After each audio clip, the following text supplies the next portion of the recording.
All right, so we're connected over on Twitch.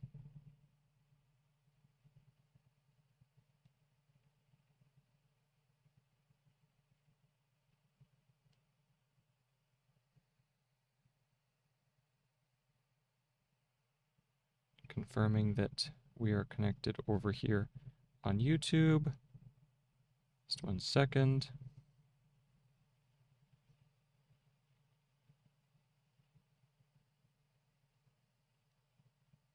There we go. And there we are. Yep, we are all connected, ready to go. Hello, everybody. So today is August 19th, 2026. It is it's a Wednesday. It is currently 2:57 in the afternoon, and as the title demonstrates, we just keep on working away with the copywork for De Morgan's Elements of Arithmetic. And so we're doing a copywork and review. And today, as you see, today's date is all listed, ready to go. So we are currently on page number 46, and article. So we're on page 46, and we are on article 94. So let's go ahead and just drop right in. As the title says, this is the copywork is being done in Gregg Shorthand. I am not an expert in Gregg Shorthand, so the speed of the content is very, very slow, and it's as much of a learning opportunity and a chance for me to gain familiarity with the process of writing in Gregg Shorthand as it is anything else. And also it's a chance to then do some review on the process of arithmetic, algebra, trigonometry as time goes on. This is a chance to kill multiple birds with one stone. So one streaming process enables me to practice my delivery on camera, getting more comfortable in front of a camera, the ability to use the digital stylus. Boy, that has been a learning experience and a half just doing that. And doing navigation, composition, yeah, so just general online teaching methodologies. So without further ado, let's begin. So currently on Article 94, let me go ahead and pull this up. If you're interested in any of the software or any of the information pertaining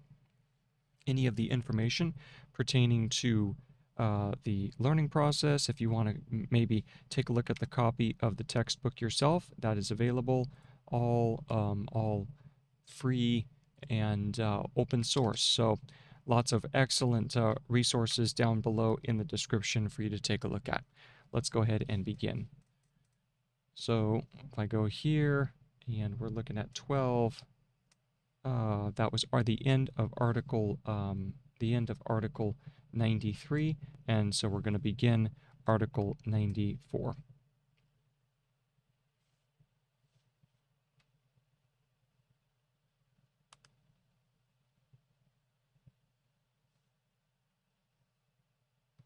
Okay, article 94. If one number measure a second,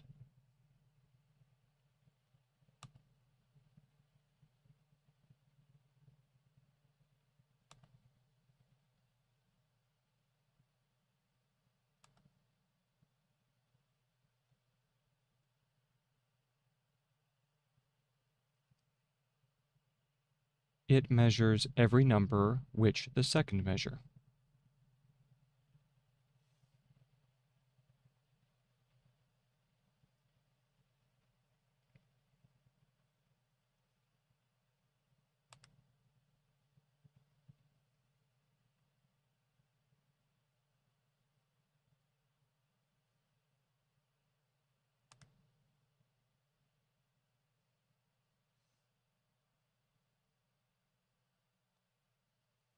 Thus, 5 measures 15.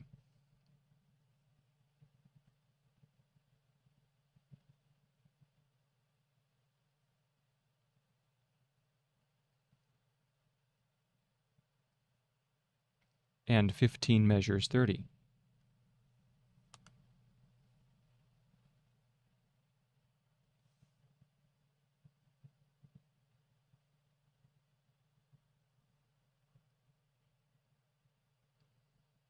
$45, $60, $75,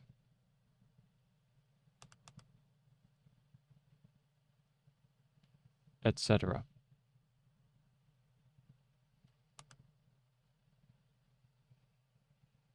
All which numbers are measured by 5.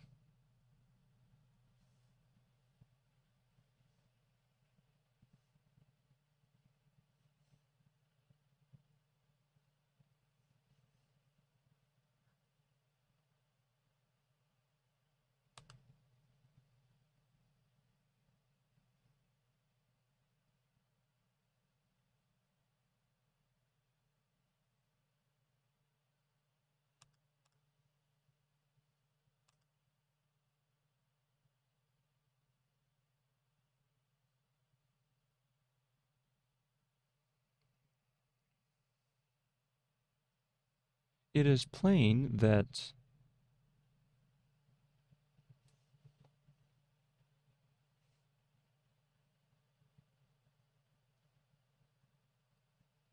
if, and then 15 contains 5 3 times,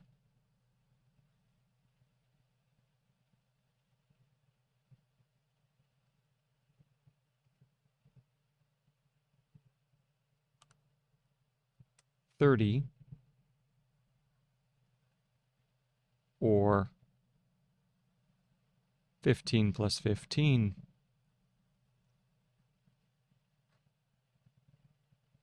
contains 5. 3 plus 3 times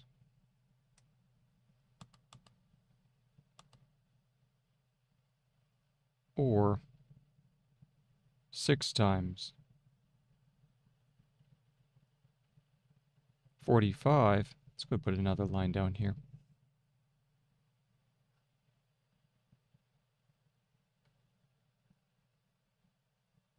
Or 15 plus 15 plus 15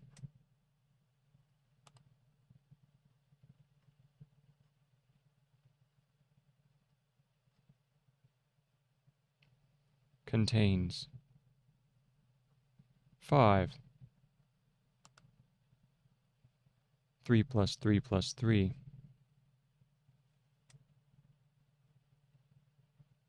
or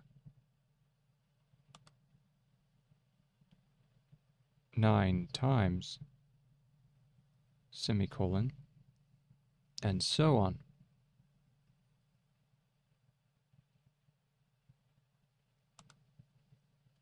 So what's he saying there? What's being said? If one number, so let's go back through here, go back to our previous paragraph marker. We begin, grab the highlighter,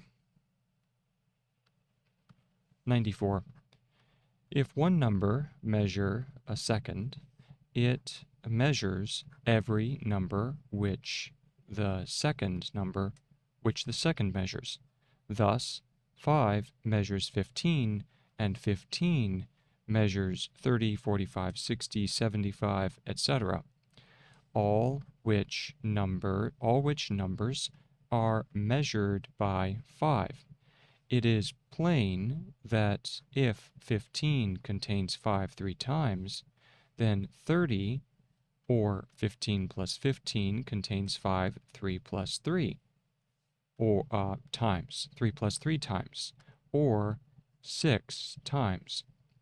Okay, 45 then, or 15 plus 15 plus 15 contains 5, 3 plus 3 plus 3, or 9 times, and so on.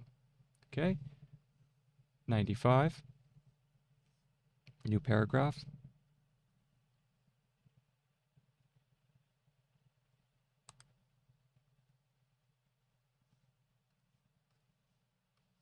Every number which measures both the dividend and the divisor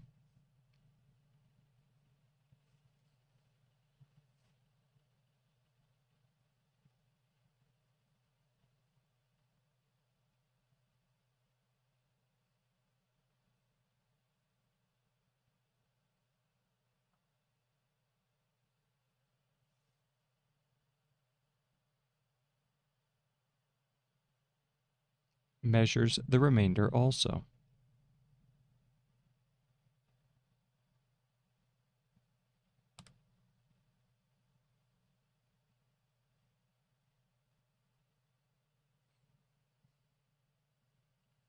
To show this, divide 360 by 112.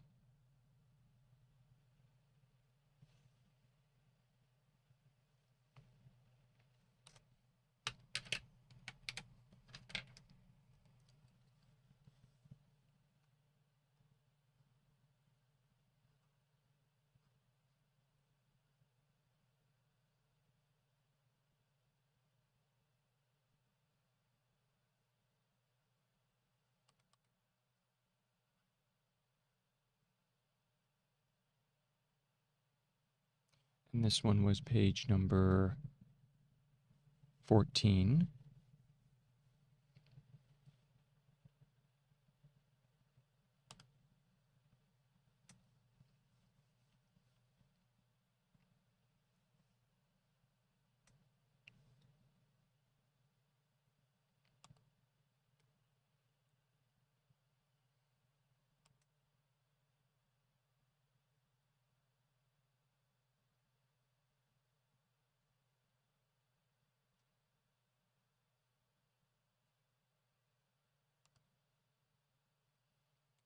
The quotient is 3 and the remainder 24.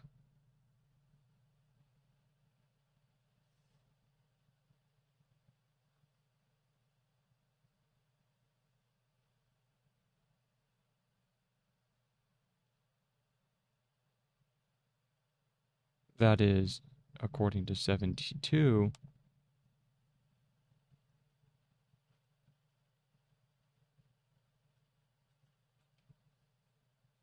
.360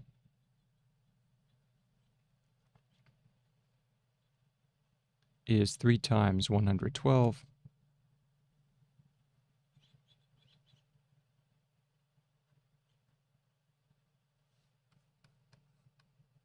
and 24.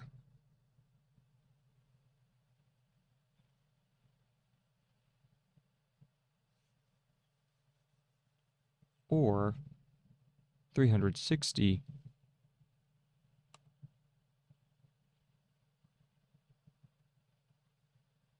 is equal to 112 times 3 plus 24. From this, it follows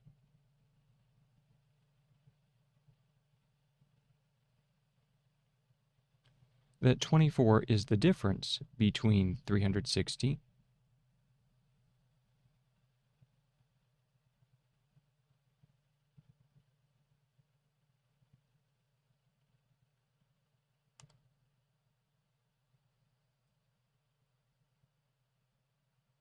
and 3 times 112,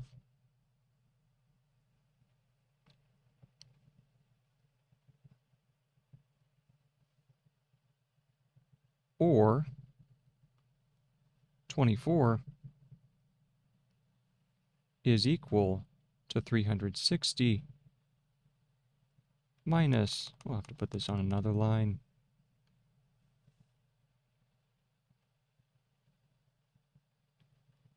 .24 is equal to 360 minus 112 times 3. Take any number which measures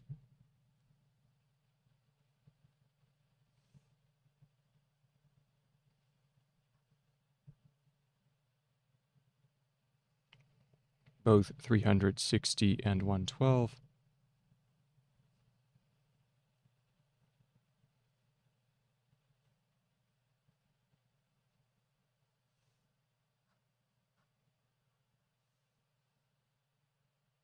for example, 4.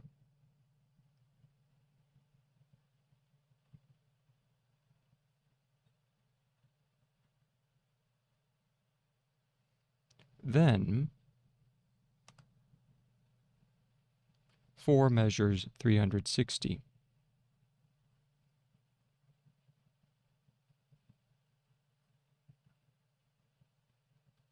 4 measures 112.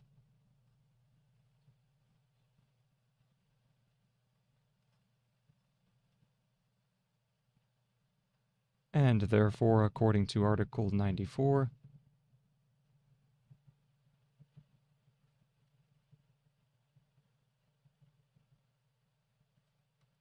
measures 112 times 3.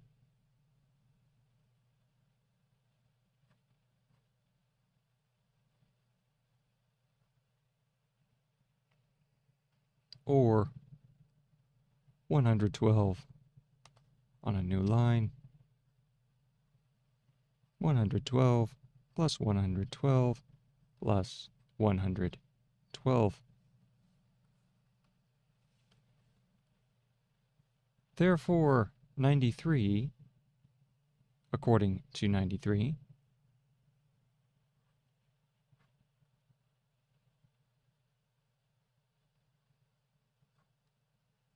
it measures 360 minus 112 times 3, which is the remainder 24.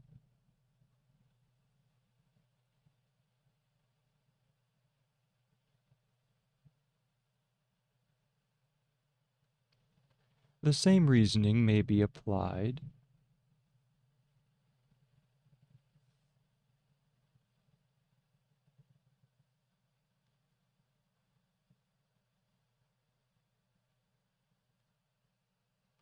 to all other measures of 360.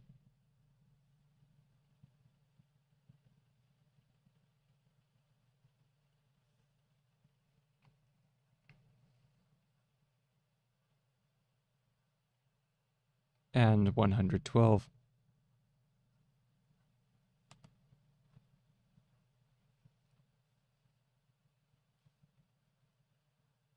And the result is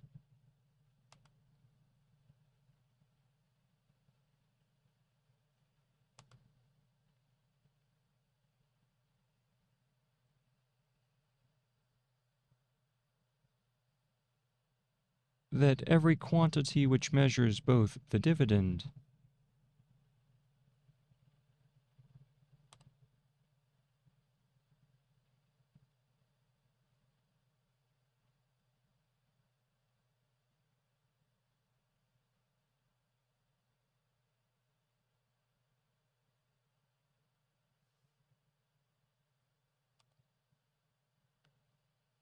and divisor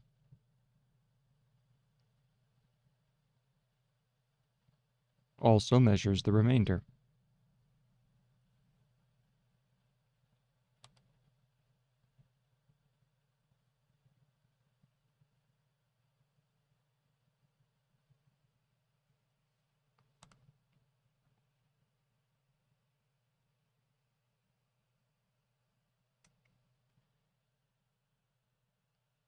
Hence, every common measure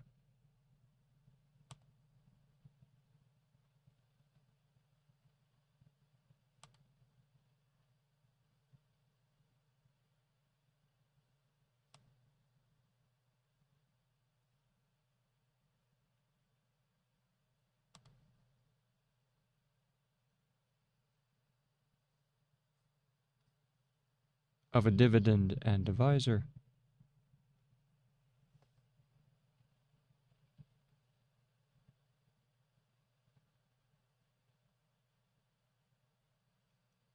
is also a common measure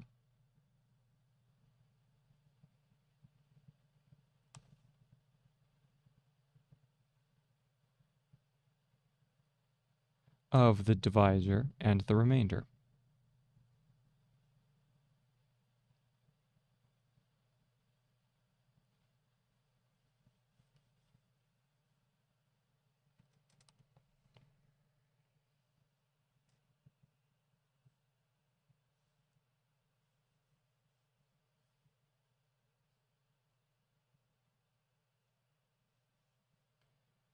is also a common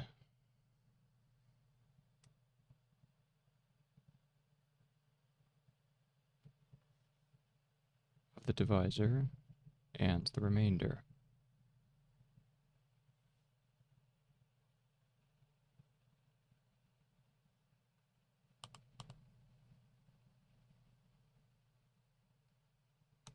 Okay. Now we go back through.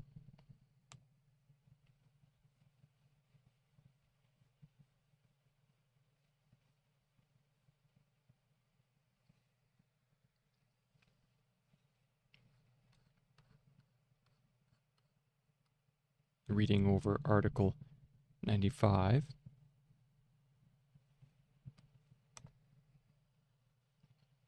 We begin. Every number which measures both the dividend and the divisor measures the remainder also. To show this, divide 360 by 112. The quotient is 3, and the remainder 24.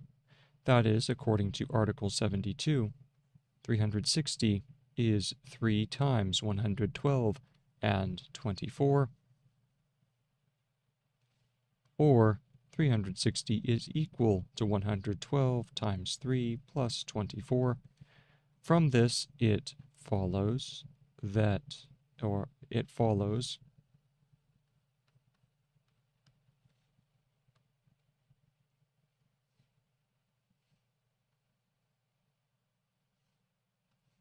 that 24 is the difference between 360 and 3 times 112, or 24 is equal to 360 minus 112 times 3.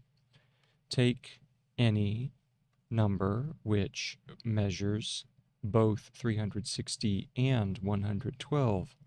For example, 4.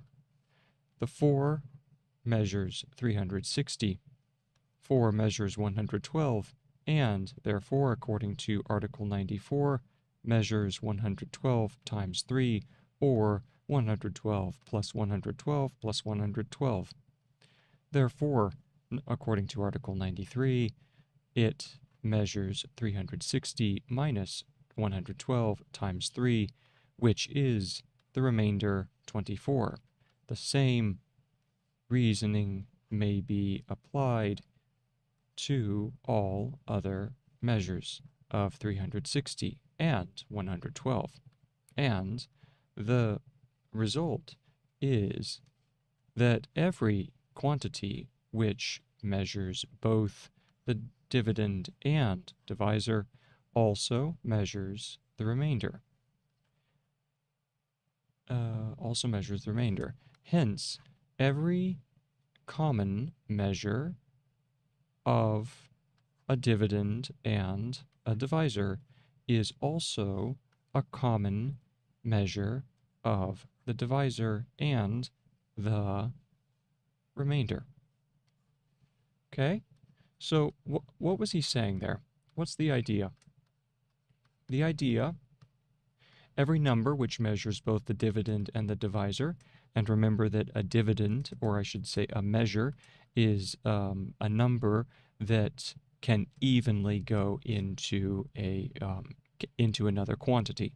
So if a quantity is a measure of another quantity, then we're talking about a number that goes into another number with no remainder. Okay? So he says every number which is such a value, a measure, it will measure the remainder also. Every number which measures both the dividend and the divisor measures the remainder also. Every number which measures both the dividend and the divisor measures the remainder also. Okay? That's essentially the takeaway, and then he carries it out over 95. Now, moving on to 96.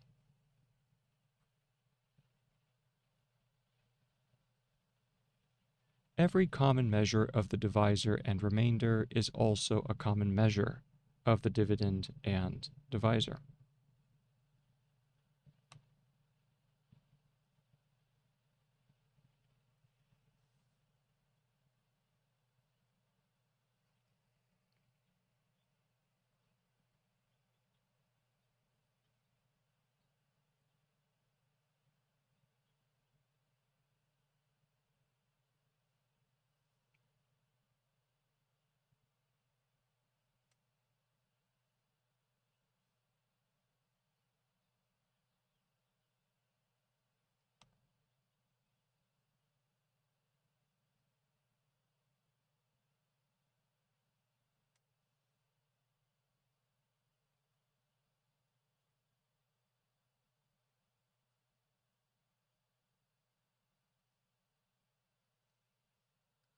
Take the same example and recollect that 360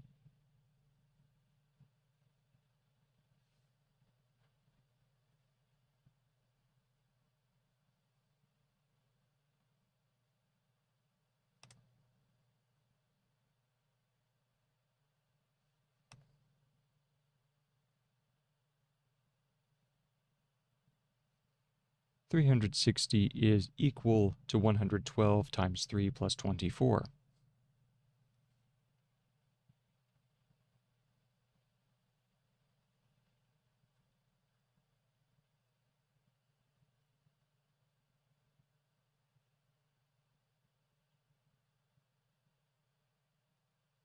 Take any common measure of the remainder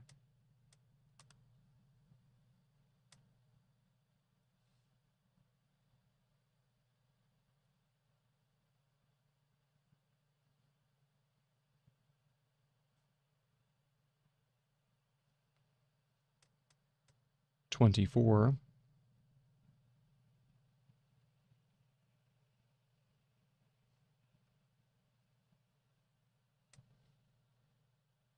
and the divisor 112.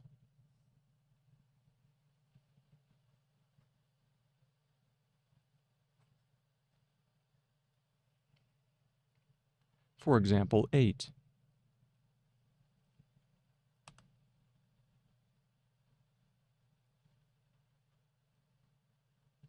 Then 8 measures 24,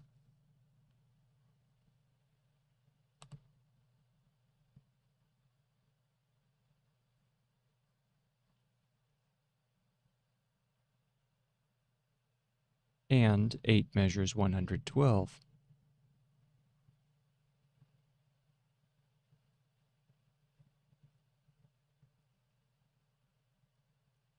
And therefore,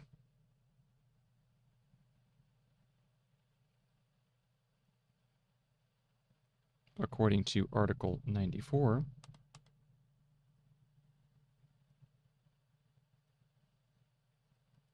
measures 112 times 3.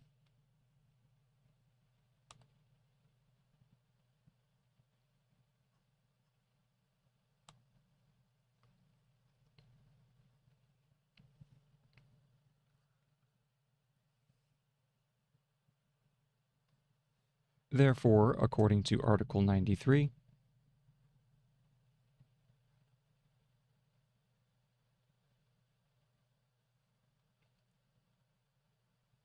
eight measures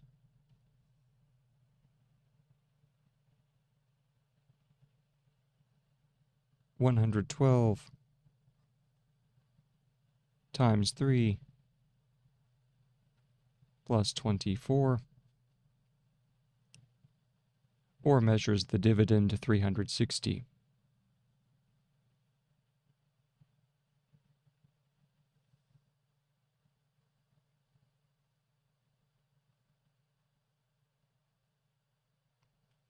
Then every common measure of the remainder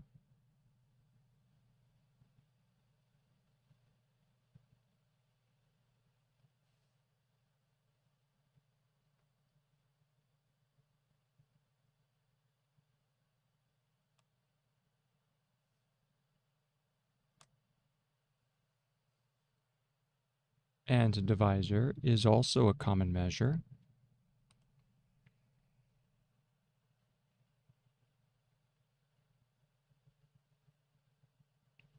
And every common measure of the remainder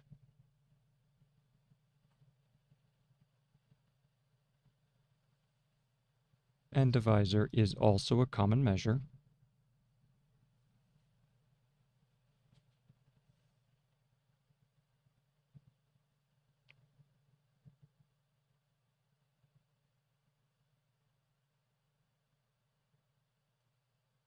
Of the divisor and dividend.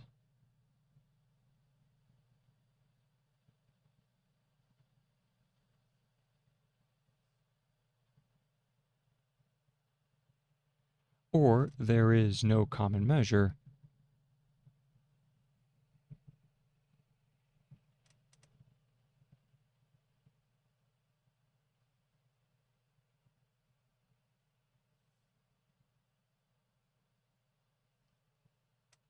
of the remainder and divisor.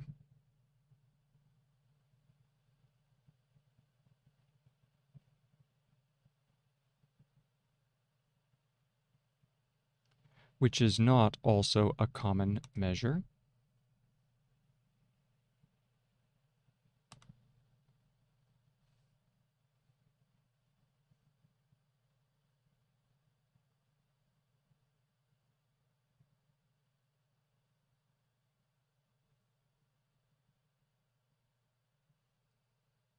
Of the divisor and dividend.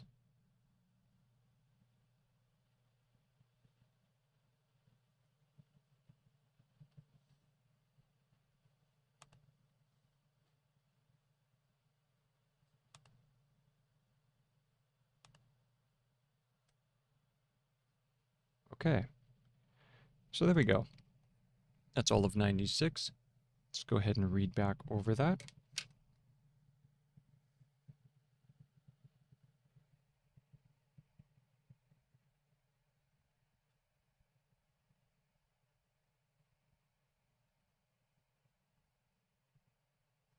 Okay, so we have that here. Let's go ahead and jump back on over and take a look at,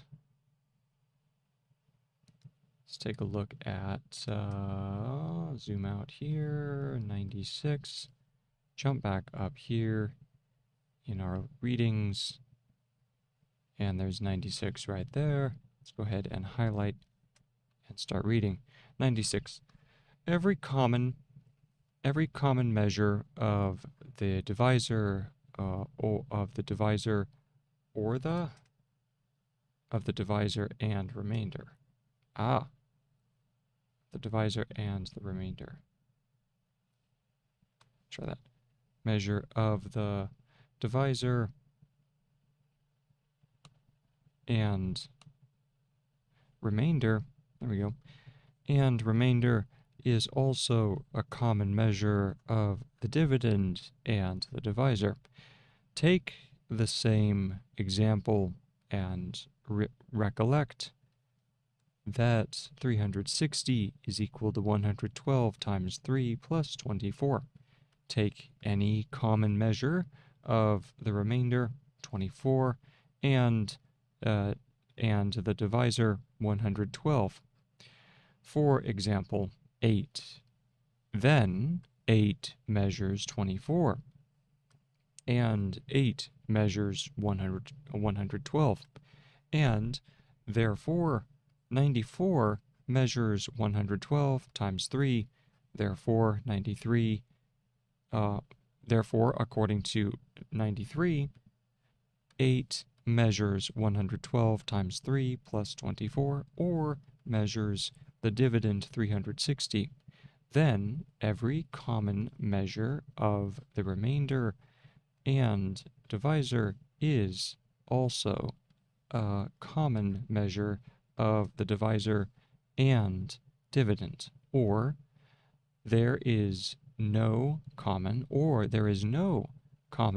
measure of the remainder and divisor, which is not also a common measure of the divisor. and dividend. Let's add a new page below.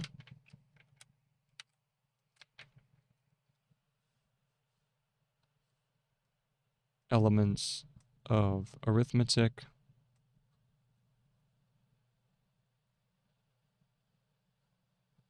Section, this is section 4. And this is page number 15.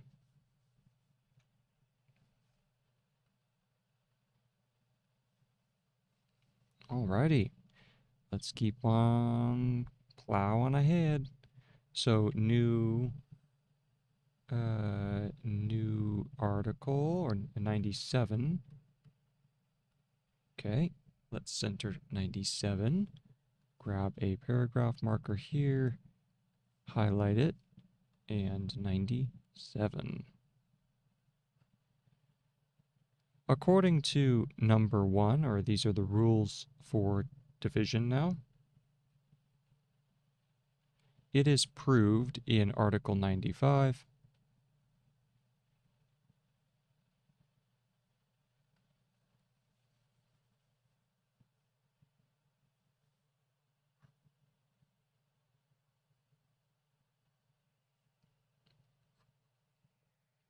that the remainder and divisor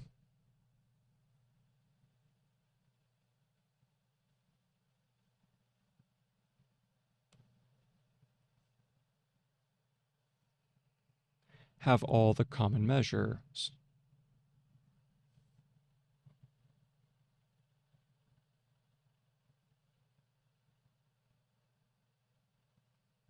which are in the dividend and divisor.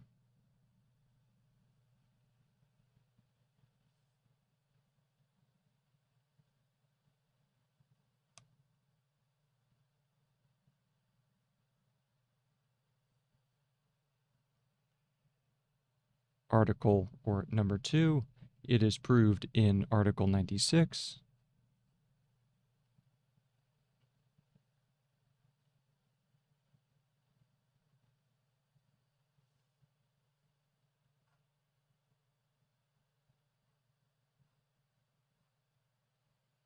that they have no others.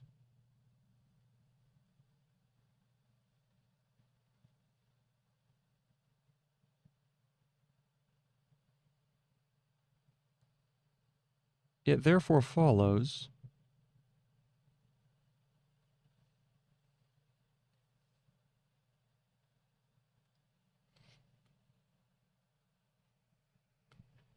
that the greatest of the common measures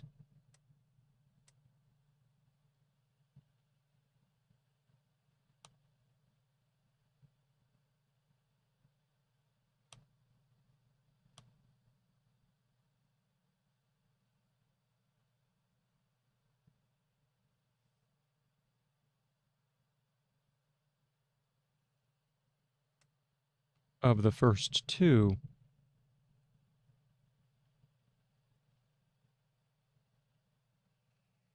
is the greatest of those of the second 2.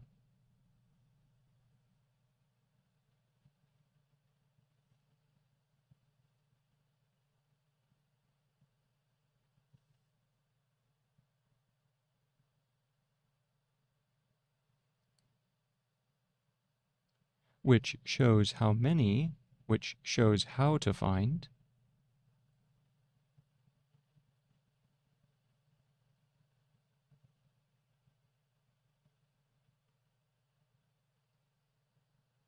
the greatest common measure of any 2 numbers.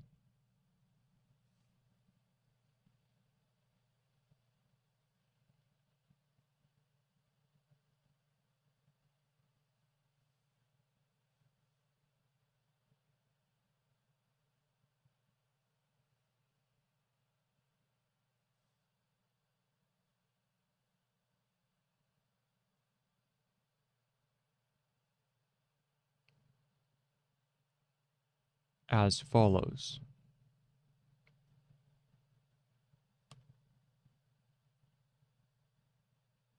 As follows. Okay. now he has a little note here where he says for briefness, I abbreviate the words greatest common measure into their initial letters GCM. Okay, so that's going forward when he's talking about the greatest common measure, it's GCM. And we could do the same thing here in Gregg. What we would do is a version which would be G, and we would do KM. JKM, or we could do a combination where we go JKM, like so. And that would be completely dependent on how often we have to use it. Okay, so let's go ahead and keep on keeping on as follows. And then he begins 98, and then he gives the example that follows. So let's go ahead and read back over 97 before we proceed.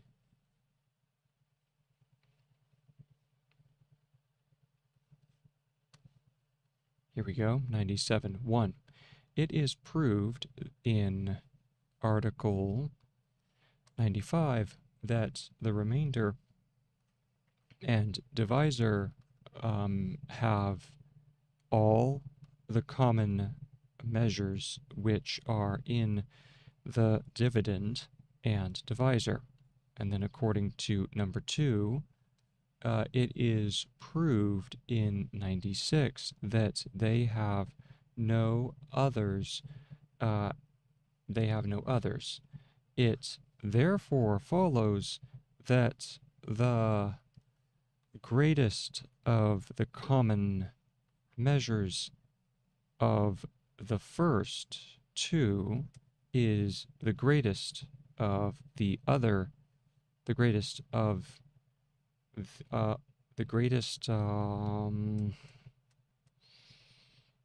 what's he saying there?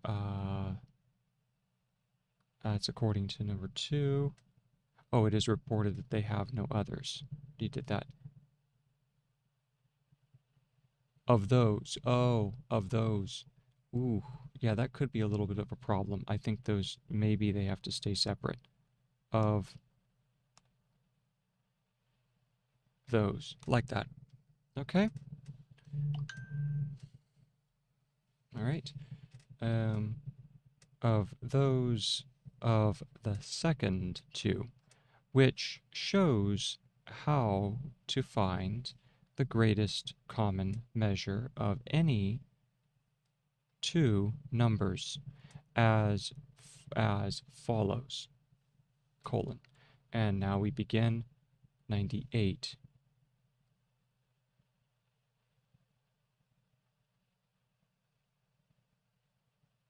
Take the preceding example. Preceding.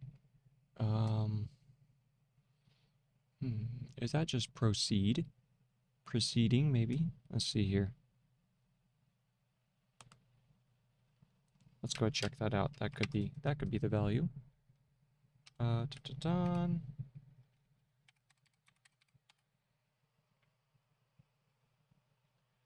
Yes. Oh, interesting. So proceed and proceed are, the difference is an E. Okay. There we go. Take the preceding example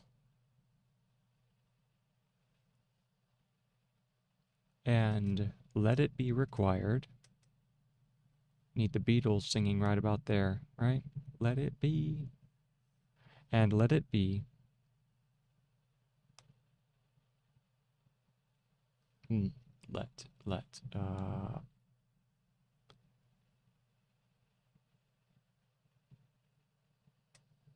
Required. Let me check let.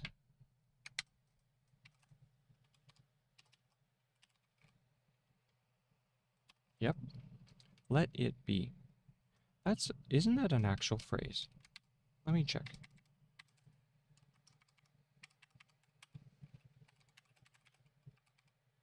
Nope, but it should be. It should be, just to honor the Beatles. Just to honor the Beatles, it should be let it be.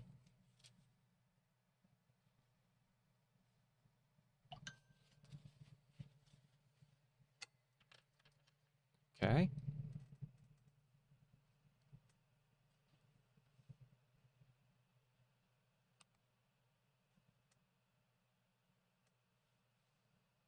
Required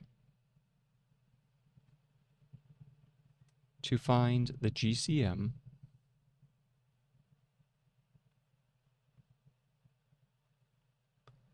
So GCM, we had said that we're going to do the J, K, M for greatest common measure. We also know that as the greatest common factor, by the way. I believe. I have to check that out. Anyway, let it be required to find the GCM of 360 and 12 and 112, comma, and observe that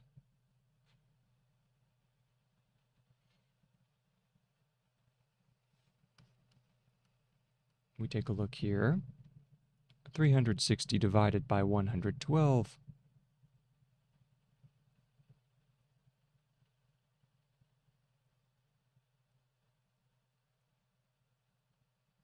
gives the remainder 24.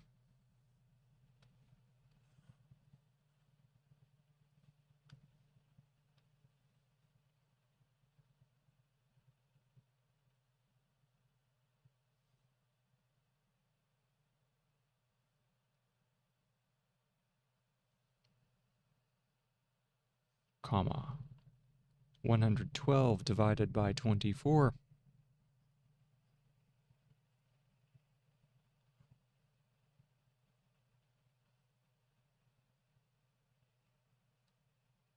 gives the remainder 16.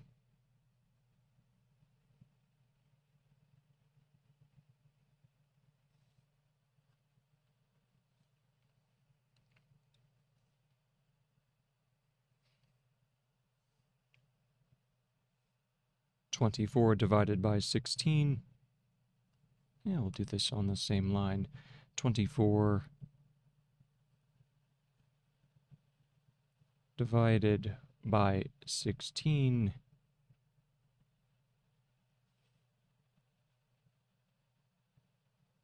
gives the remainder 8.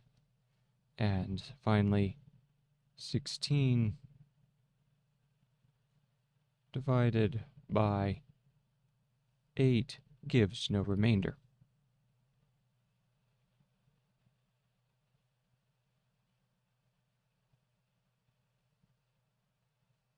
Now, since 8 divides 16 without remainder,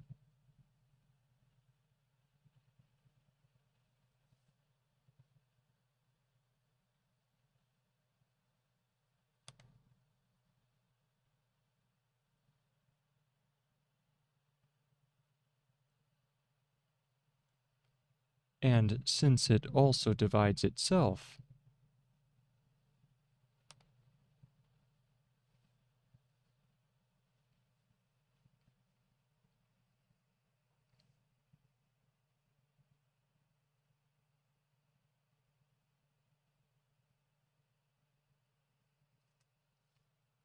without remainder,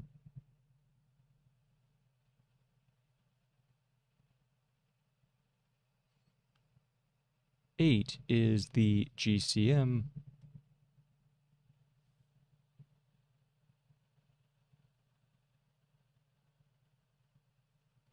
or greatest common measure of 8 and 16 because it is impossible to divide 8 by any number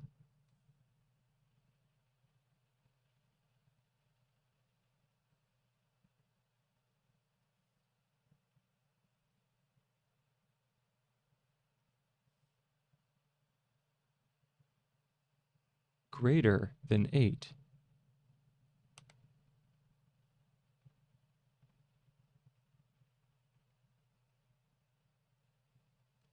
So that even if 16 had a greater measure,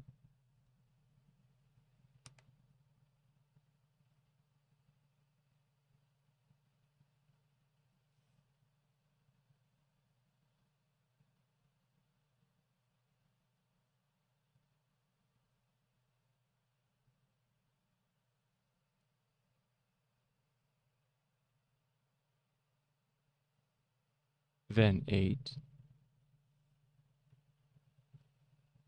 it could not be found to 16 and 8.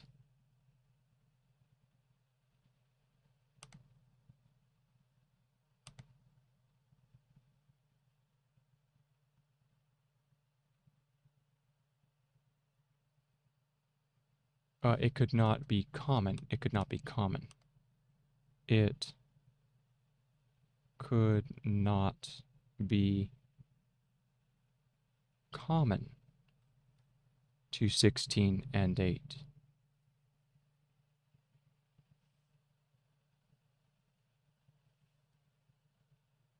And then it gives some various examples here.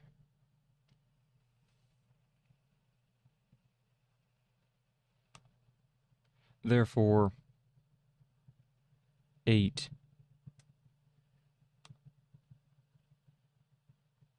is greatest common measure of 16 and 8. Yeah, let's see if we can get this all on the same line. Squeeze it in here. 16 and 8, new line. Therefore, 8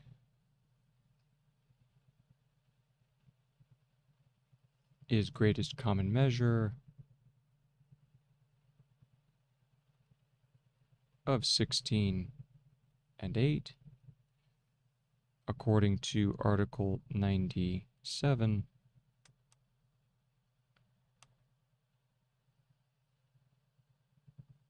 It is the greatest common measure of 16 and, or the greatest common measure. Should make it a little, see here. And we'll make it full. The greatest common measure of 16 and 8 is greatest common measure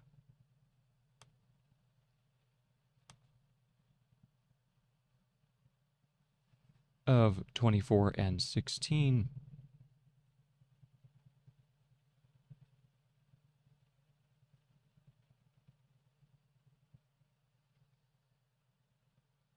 The greatest common measure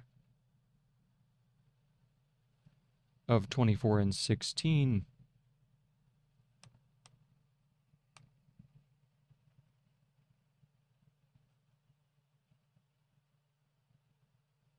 is greatest common measure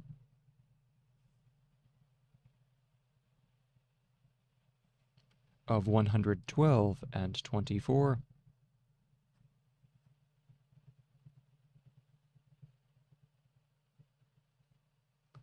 Greatest common measure of 112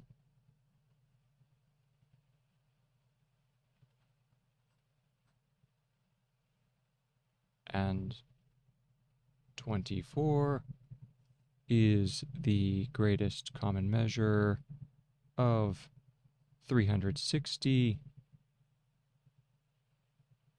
and 112. Therefore, 8 is the greatest common measure of 360 and 112.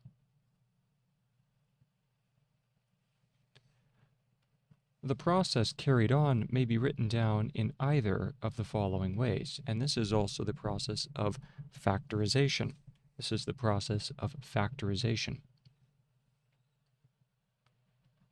So let's write this out here. The process carried out, is that, let me see what carried out is.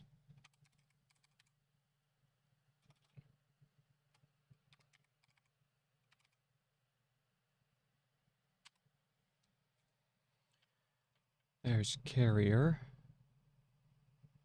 Okay, so carried, you said you put the E on top.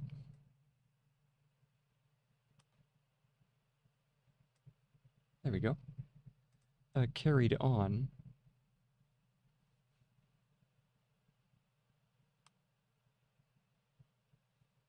may be written down in either of the following ways. And let's go ahead and add another page here.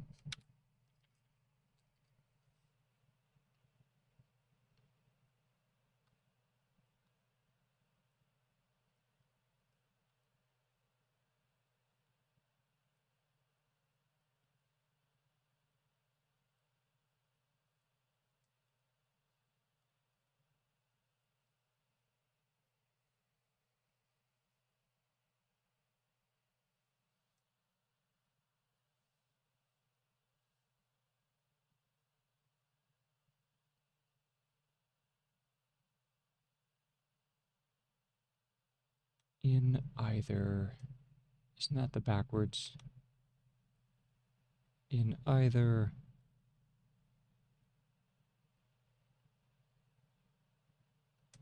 of the following ways. And then colon. I need to check either. I think that's it. Yep. Of the following ways. The rule for finding the greatest common factor of two numbers is, and interesting. So it lays out two ways. Let's go ahead and copy the first one, because this is where stuff is starting to get a little interesting in the factorization. So we might need, how many lines do we need? 1, 2, 3, 4, 5, 6, 7, 8, 9. Yeah, we're going to need more space than I have in this example, so we will move on over here, and let's go ahead and copy that whole example out, okay? So we have 112, and we are factoring, and then we have 360, and then we have our remainder of 3, okay? Now, 112 goes into 360, no, 360 times 3? Hold on. What are they saying? Let's see here. I'm just going to copy. So we have this layout 112, 360 divided by 112 with a remainder of 3. All right, so we lay this out. 336, and then we lay this out here, okay, and then we have 24, okay, and we drop our value here. Hold on, am I looking at this right? No, it continues over this way. Whoa. I tell you, doing math backwards is it's an experience and a half, I'll tell you that. I'm trying to figure out what's left, what's right. Here we go. Boom. Okay, and then we have this here, and then 4. Okay. And then we drop another value under 112, or yeah, 112. And this becomes 96 under here, okay, and that is lining up, yep, and then we put the line under here, and then we have the difference between these two, 112 and 96, is going to be 16, and we then divide that by 24. Oy, I'm regretting my life's choices right now. Writing this backwards, whoa, oi, oi, oi, oi. It's good for the brain, but just that's about it. So we have 24 and then 16, and we find the difference between those, and we are left with 8 here as a remainder, and then once we have 8, we then drop a 16 here. Okay. 2, right? Am I looking at that correctly? Yes, and then 8 times 2 is 16. We then drop another 16 here. And there is no remainder, so we're left with 0. Okay? Oh, I'm not going to do that again. Whoa! I'm going to pull up a separate page just for the mathematics, because that is... my brain, my poor brain. Okay, let's keep on going. The rule for finding, I'm just going to say for second method, it's this guy right here. We lay it out to find our greatest common measure. We lay out all of our values, and we end up with 8 in the bottom section. So I'm going to go ahead and say for second example, okay, for second example, consult textbook.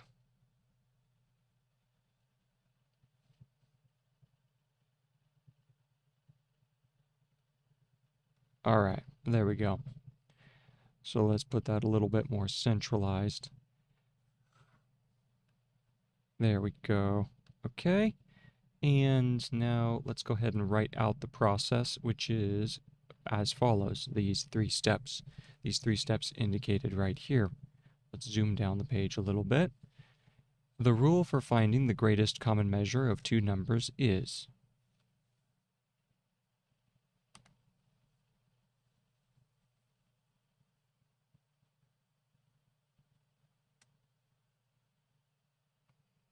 And this is the GCM, right? Greatest common measure of 2 numbers is the first step. Number 1, divide the greater of the 2 by the less.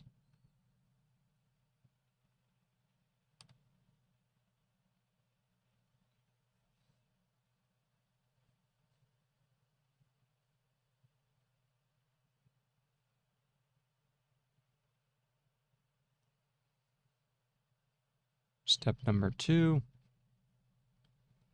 make the remainder a divisor.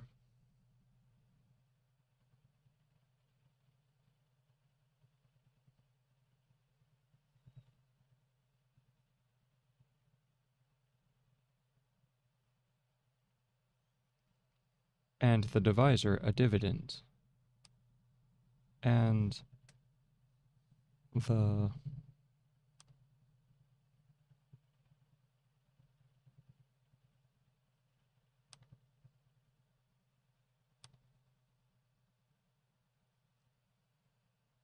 and find another remainder.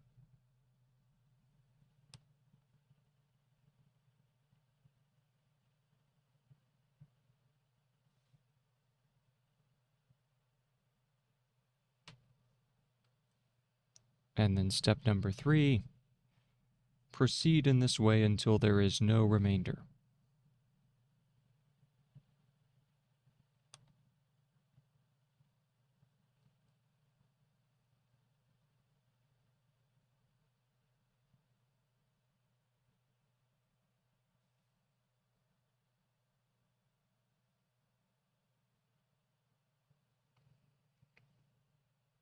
And the last divisor is the greatest common measure required.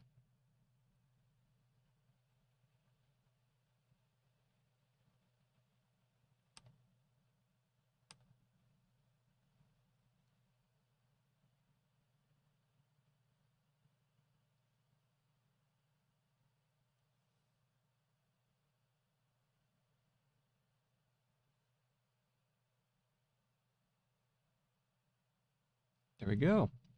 So that was all 98. Let's go ahead and read back over, save the page, and we go back.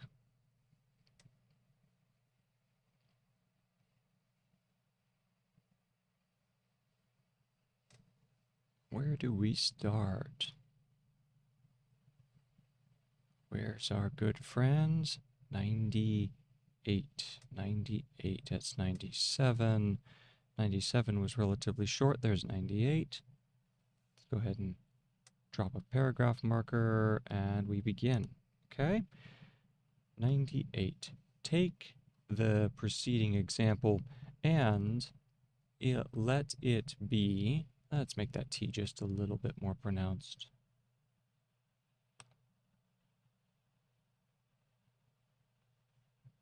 And let it be required to find the greatest common measure of 360 and 112.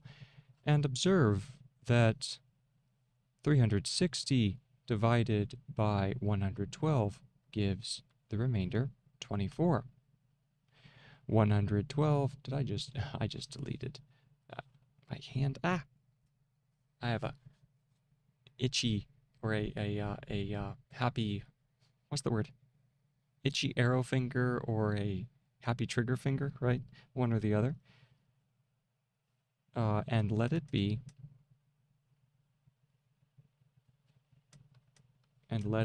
required, so we did that much.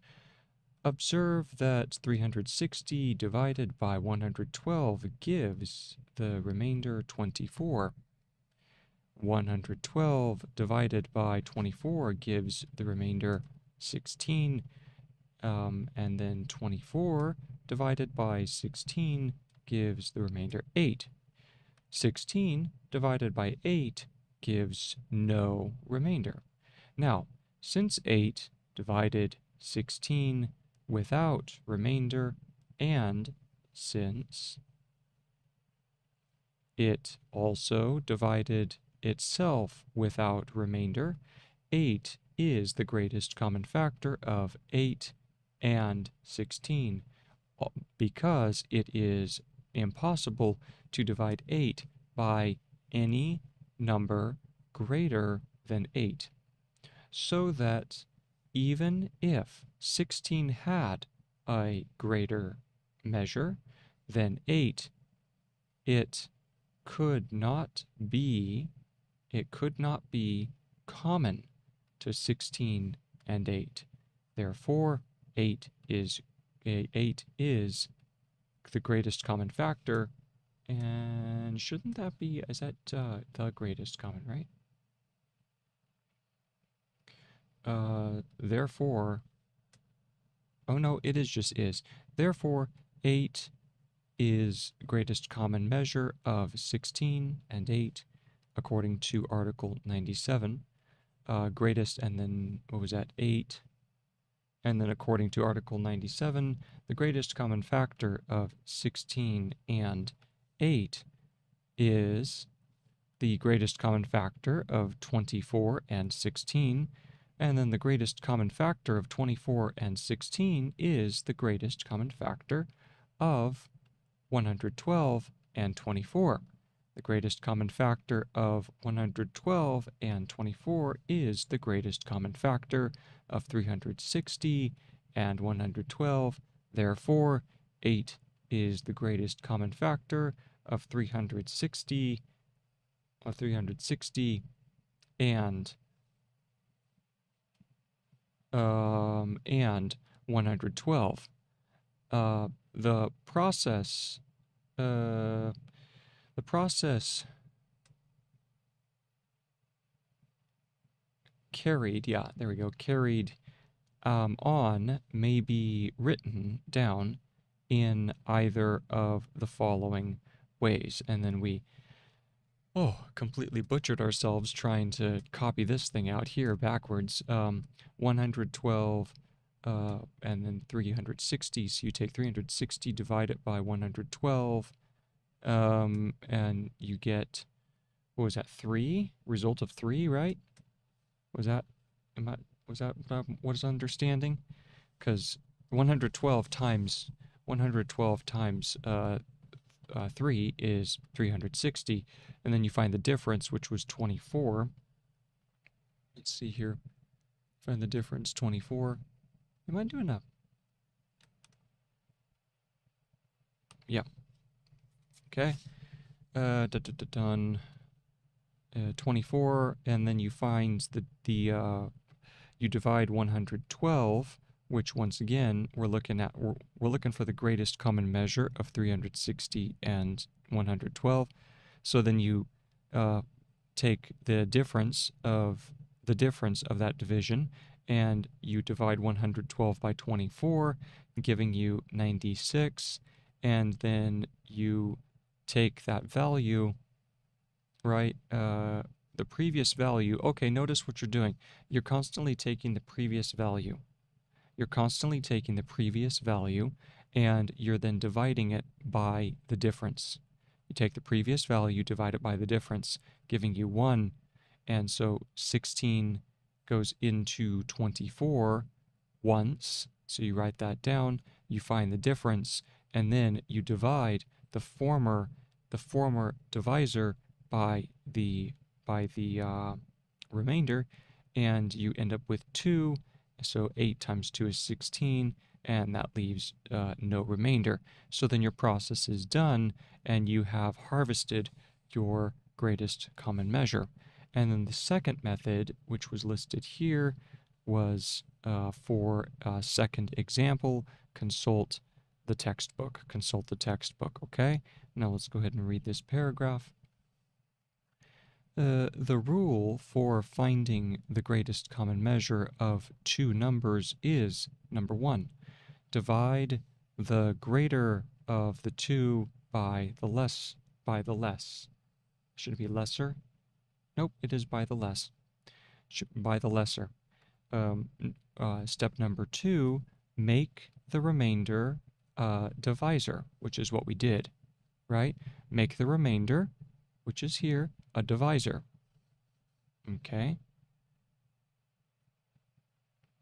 And the divisor dividend, and find another remainder. Proceed in the following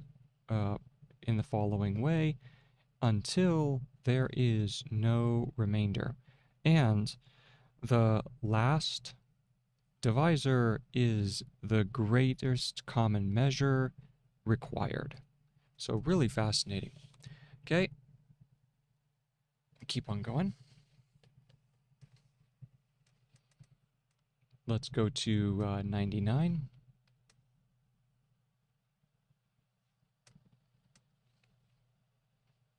You may perhaps ask how the rule is to show.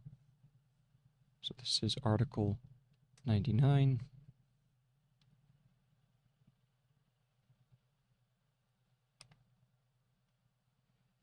You may perhaps ask how the rule is to show.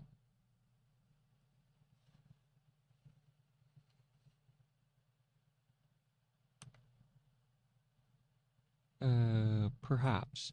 Perhaps. What is perhaps? Dot, dot, dot.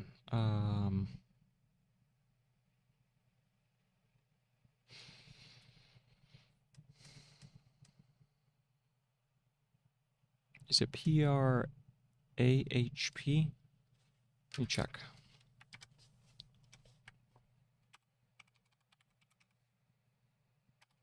Yep, that's it.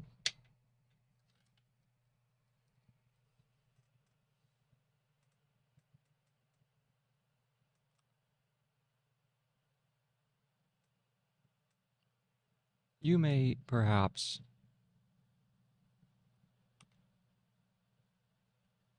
ask how the rule is to show.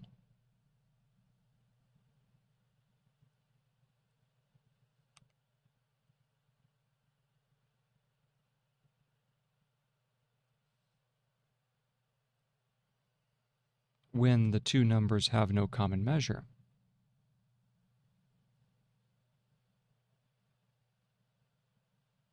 When the two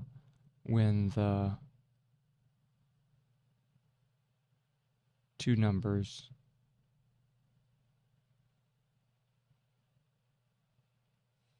have no common measure. The fact is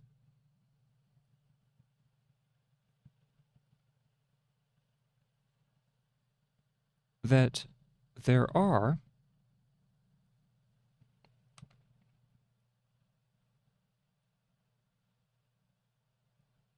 strictly speaking.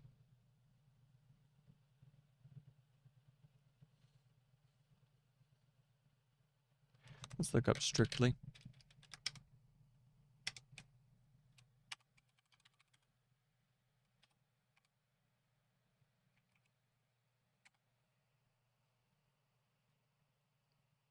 Yep, that's it.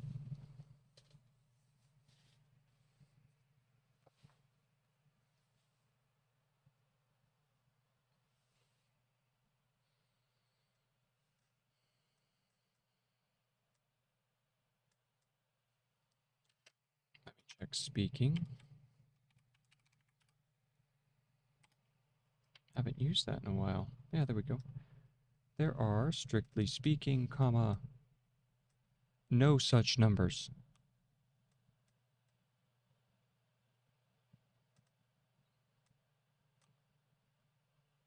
Is that such? What is such? I think that's it, isn't it? Yes. Good, good. There are no such numbers. Whoopsie. Because all numbers are measured by 1.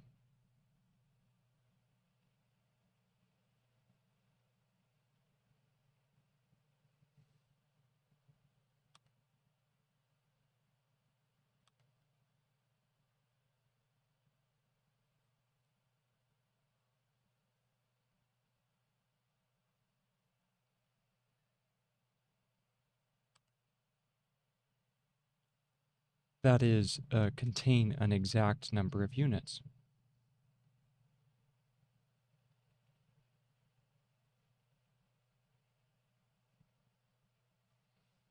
Contain an exact.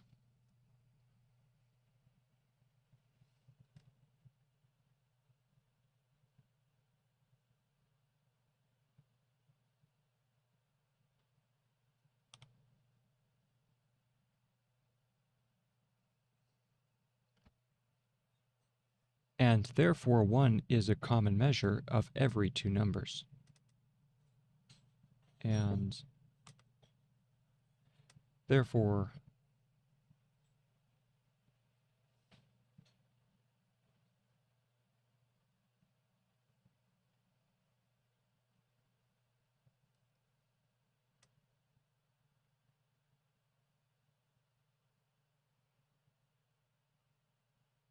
of every 2 numbers. If they have no other common measure,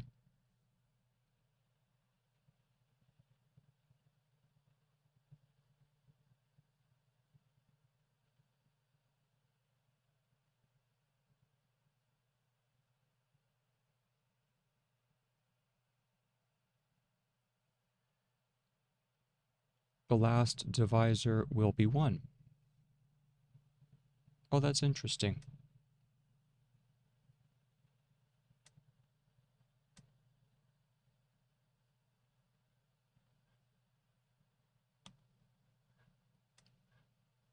As in the following example,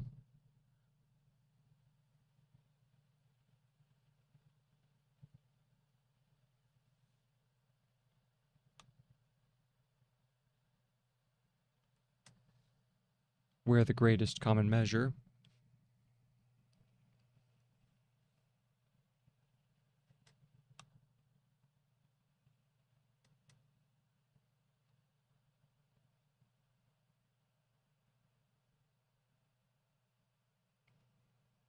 of 87 and 25 is found.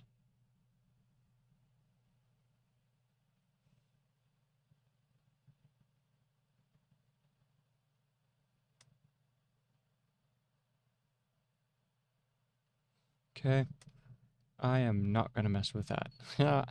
Look at that. Aye. Oh, okay. Yeah, or I'm not gonna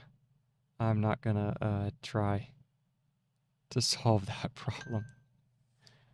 Not at all. Not at all. So we're going to skip that for now.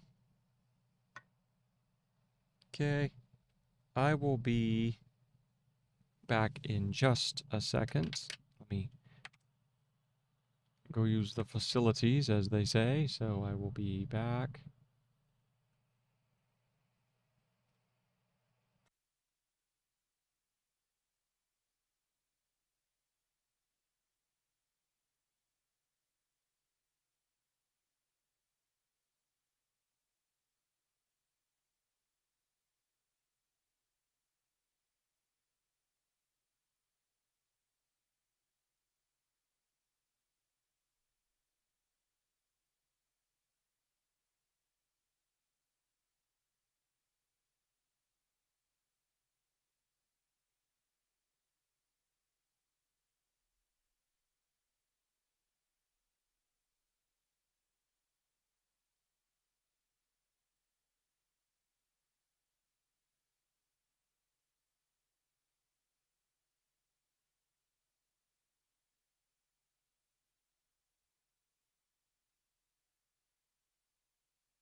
Alrighty, let's continue.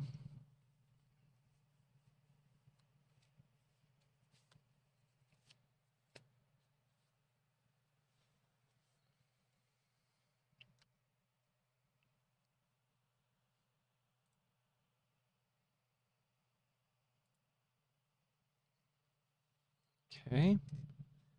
And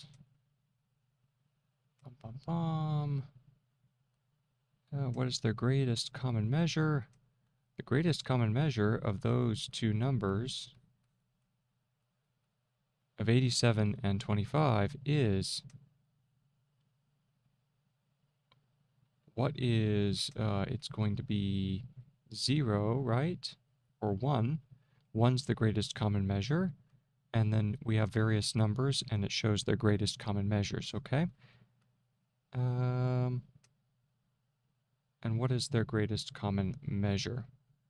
Okay, so we're going to skip past all those. Like I said before, those are just examples, so we can go ahead and leave off for right now. Let's go ahead and keep on going.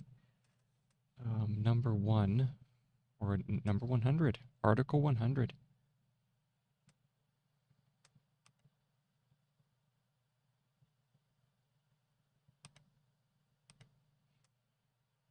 If two numbers be divisible by a third, if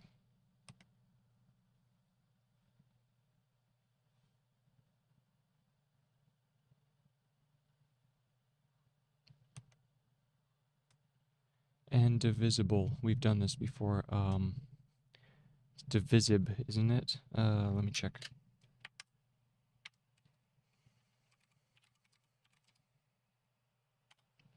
Yes, yep.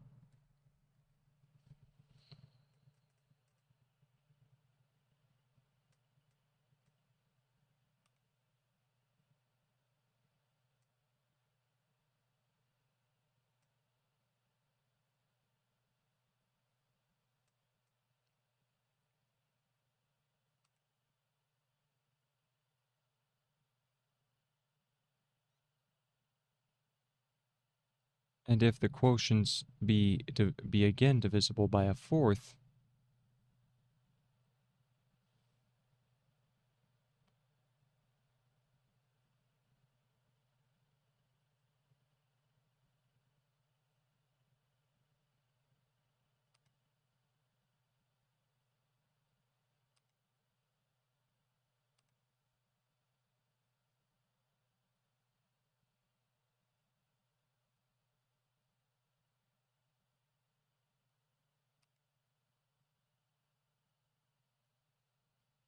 that third is not the greatest common measure.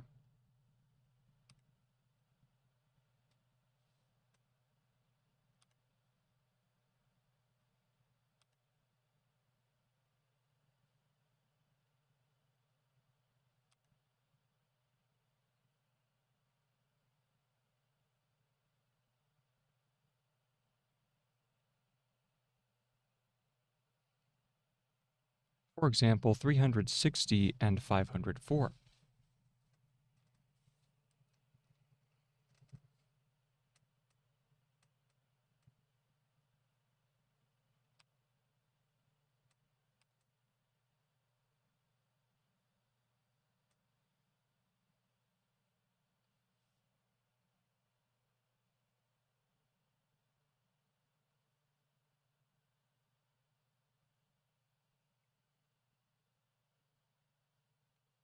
Are both divisible by 4.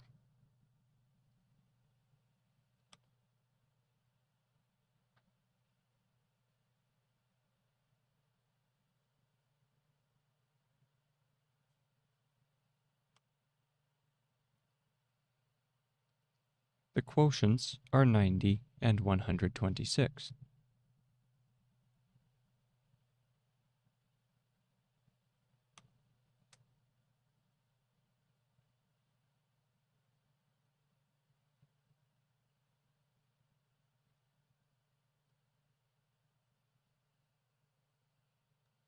Now 90 and 126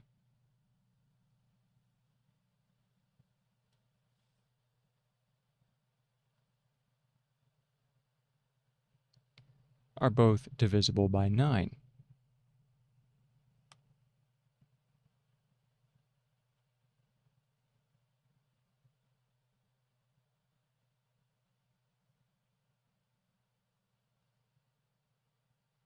the quotients of which division are 10 and 14.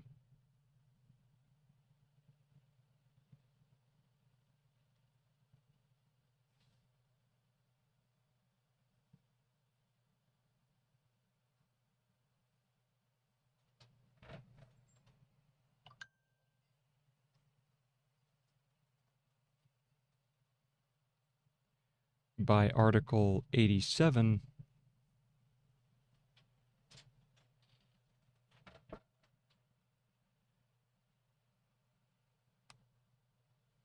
dividing a number by 4 and then dividing the quotient by 9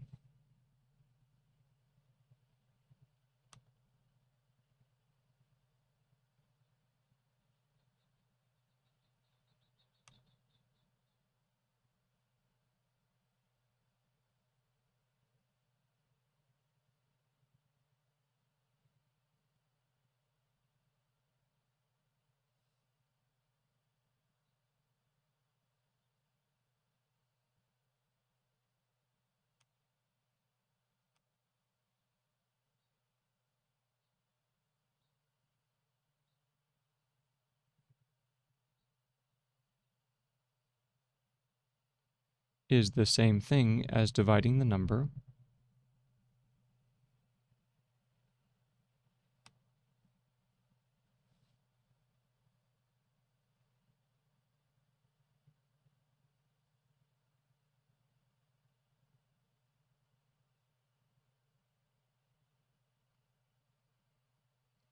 itself by 4, 9, or by 36.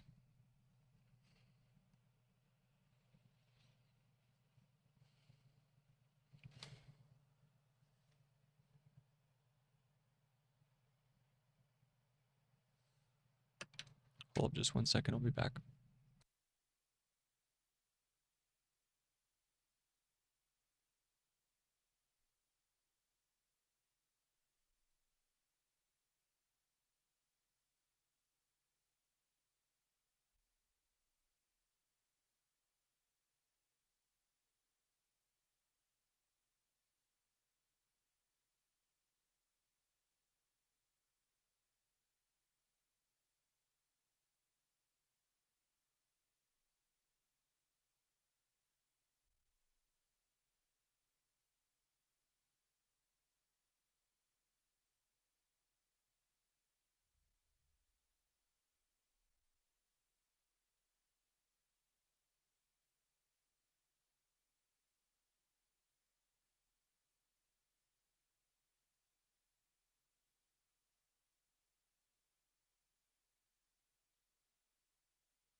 Okay, back at it.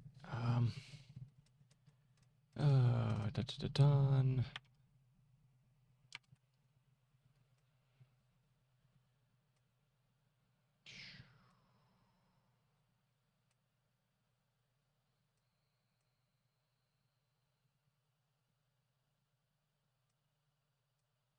By dividing 87 by Article 87, dividing a number by 4 and then dividing the quotient by 9 is, and then dividing the quotient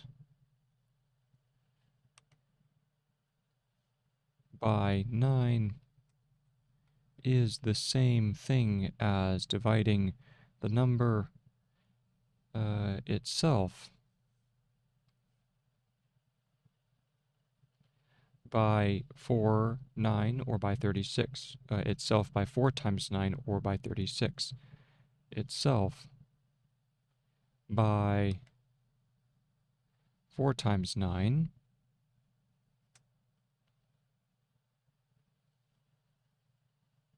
or by 36.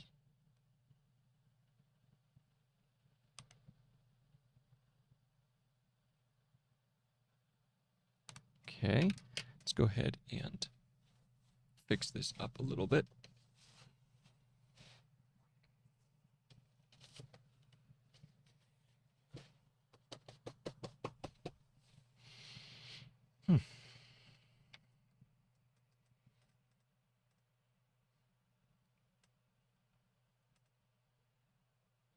Add another page below.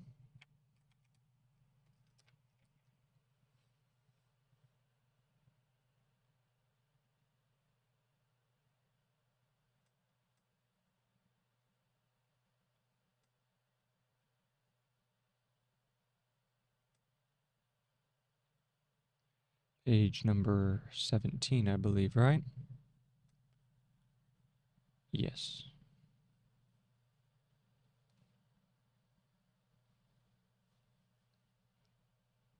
Okay. Or by 36. Then, since 36 is a common measure, then since 36 is a common measure,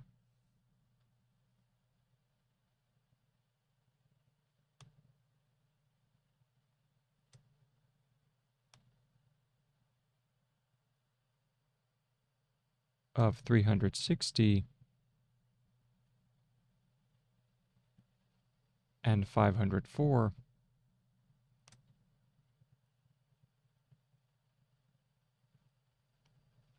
and is greater than 4,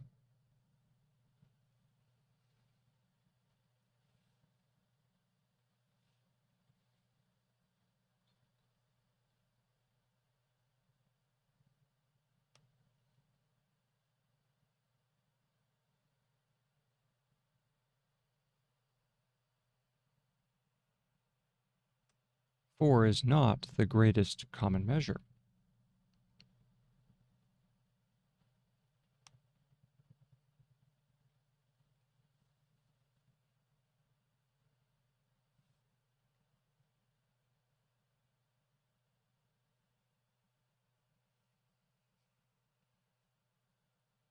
Again, since 10 and 14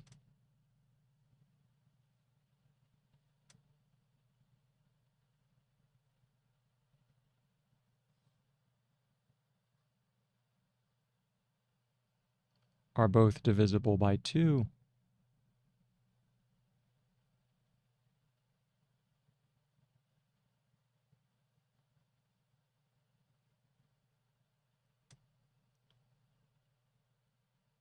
"36 is not the greatest common measure."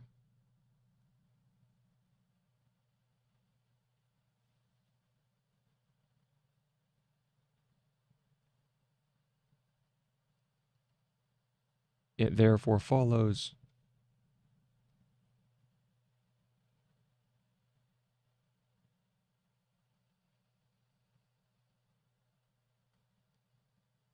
that when two numbers are divided by their greatest common measure,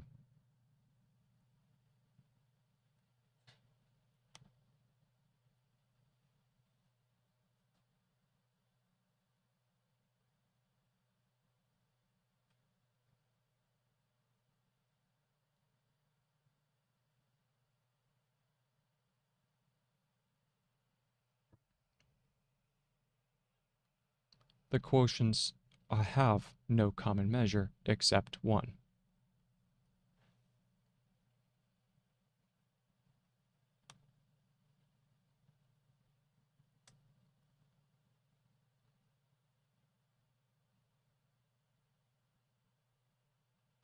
Have no common measure. Have no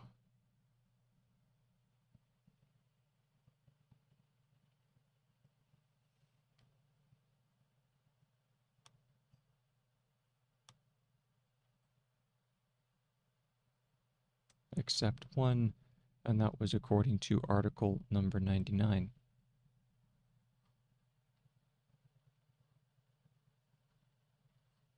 Okay?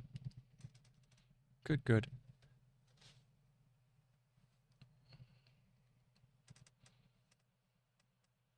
Otherwise, the number which was called the greatest common measure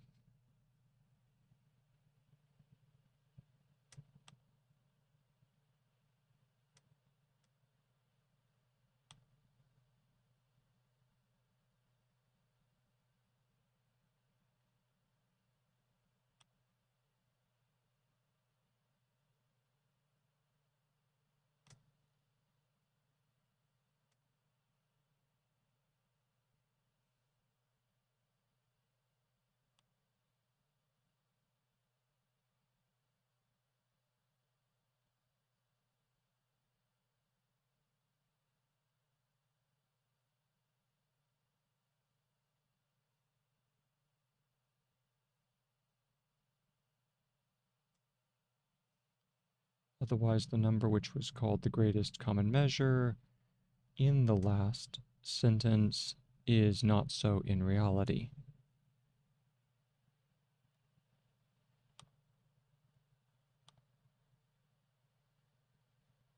In the last sentence is not so in reality was disjointed L, I believe.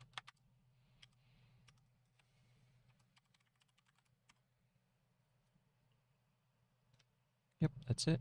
In reality. All right, so that was all of Article 100.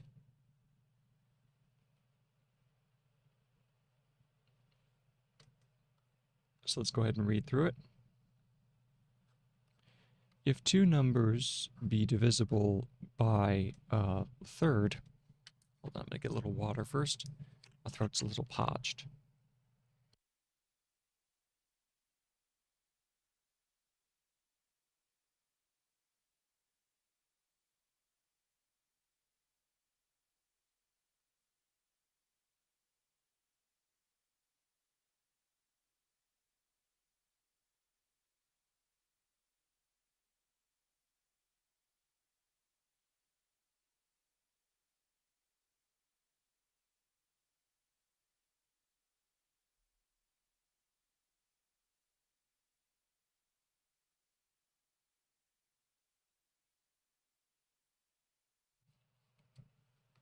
Okay. If two numbers be divisible by a third and the quotient and the quotient be again divisible by a fourth, that third is not the greatest common measure. For example, 360 and 504 are both divisible by 4. The quotient or by 4, the quotient, or 90 and 126. 126.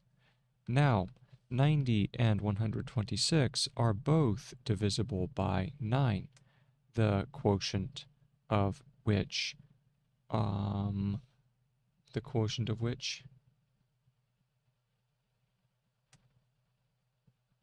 are divisible by 9, of which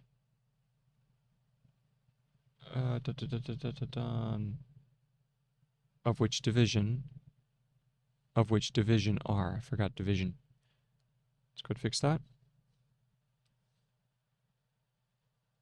Of which division are 10 and 14 by Article 87. Dividing a number by 4 and then dividing the quotient by 9 is the same thing as dividing the number itself by 4 by 9, 4 times 9, or by 36. Then, since 36 is a common measure of 360 and 504 and is greater than 4, 4 is not the greatest common measure. Again, since 10 and 14 are both divisible by 2, 36 is not the greatest common measure, It therefore follows that when two numbers are divided by the greatest common measure, the quotients have no common measure except 1, according to Article 99. Otherwise, the number which was called the greatest common measure in the last sentence is not so in reality. And that's the end of Article 100. Moving on to Article 101.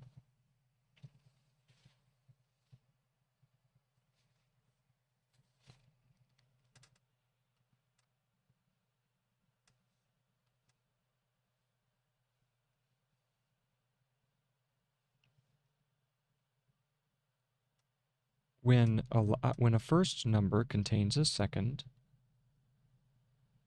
oh no, 102, not 101. 102. When a first number contains a second,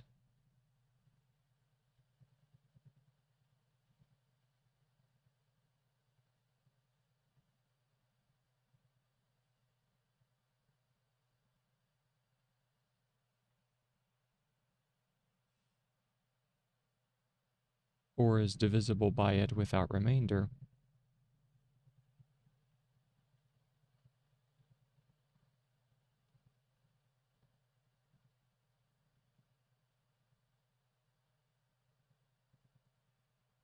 the first is called a multiple of the second.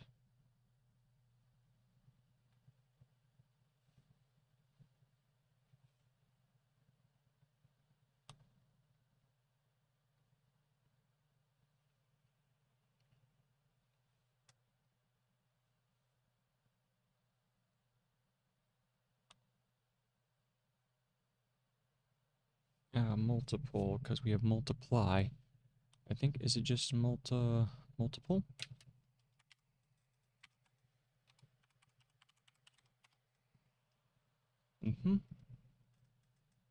The first is called a multiple of the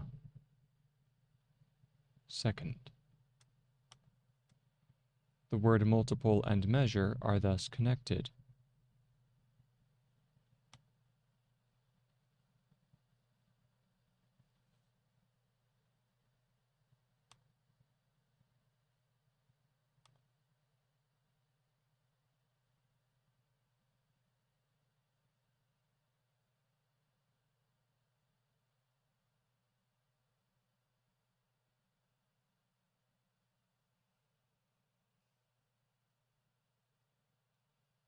Since 4 is a measure,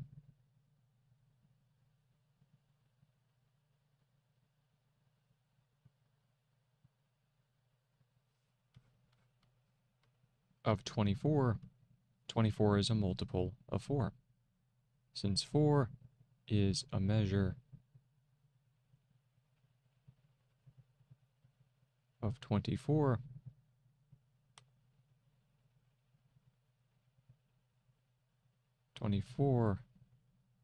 is a multiple, or 24 is a multiple of 4. The number 96 is a multiple of 8.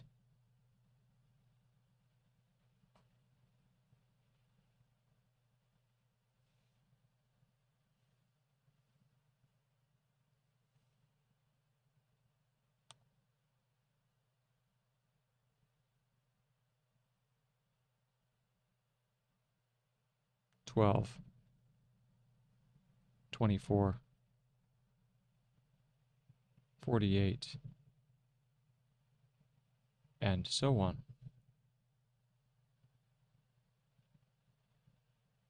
No, and several others. And several others. It is therefore called a common multiple of 8.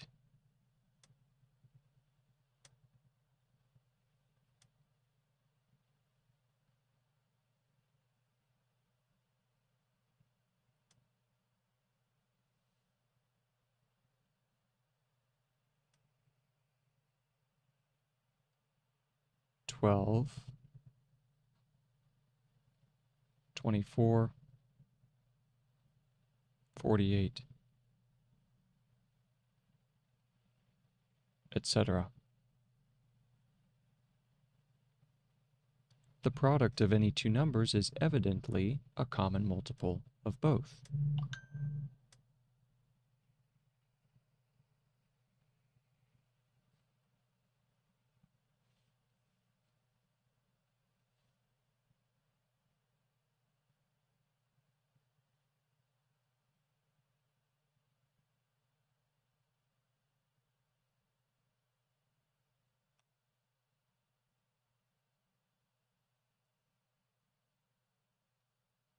Evidently. Ooh, evident. I don't know if I've done that one recently.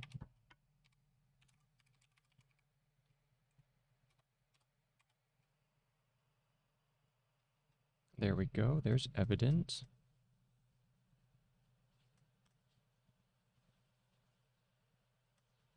Evidently, a common multiple of both.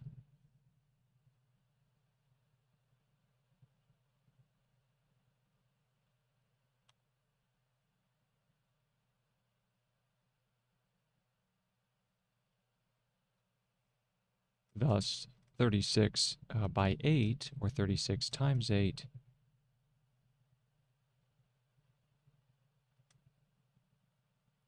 yep, ran myself out of room there. Let's move on down over here.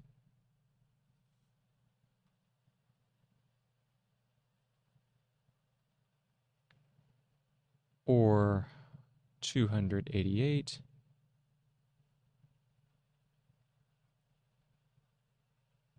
is a common multiple of 36.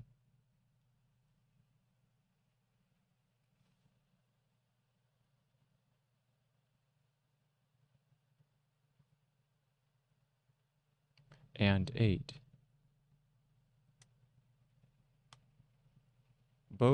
But there are common multiples of 36.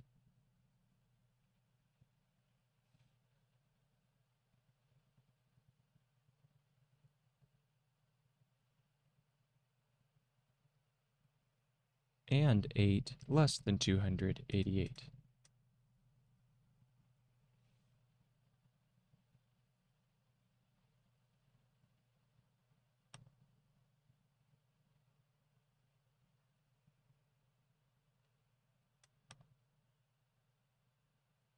And because it is convenient,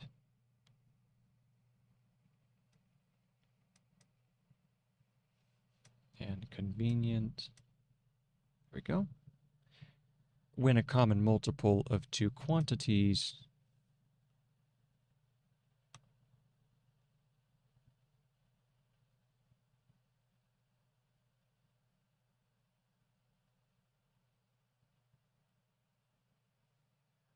is wanted,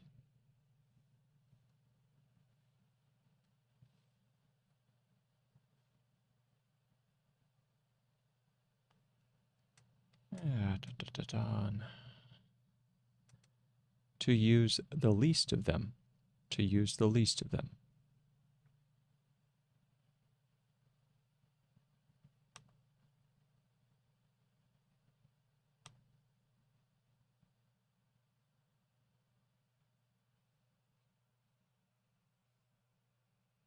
I now show how to find the least common multiple, and that's the LCM, by the way. I now show how to find the least common multiple of two numbers. I now show how to find the least common multiple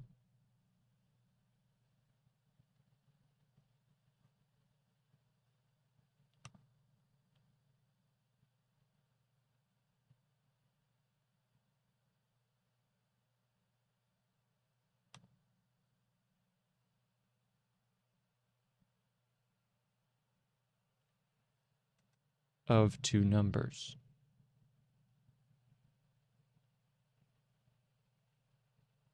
Period. And thus begins Article 103. 103. And so now I'm going to go ahead and save. Grab a little bit of water.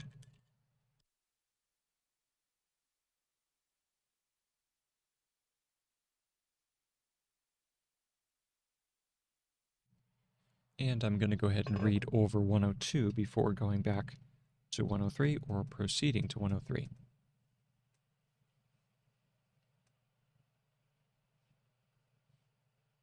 Okay, let us begin. Save the document first. 102. When a first number, what's that? Yeah. When a first number contains a second or is divisible by the or is divisible by it without remainder, the first is called a multiple of the second. The word multiple, and that should be underlined, the word multiple and measure are thus connected, since 4 is a measure of 24. 24 is a multiple of 4. The number 96 is a multiple of 8, 12, 24, 48, and several others. It is therefore called a common multiple of 8.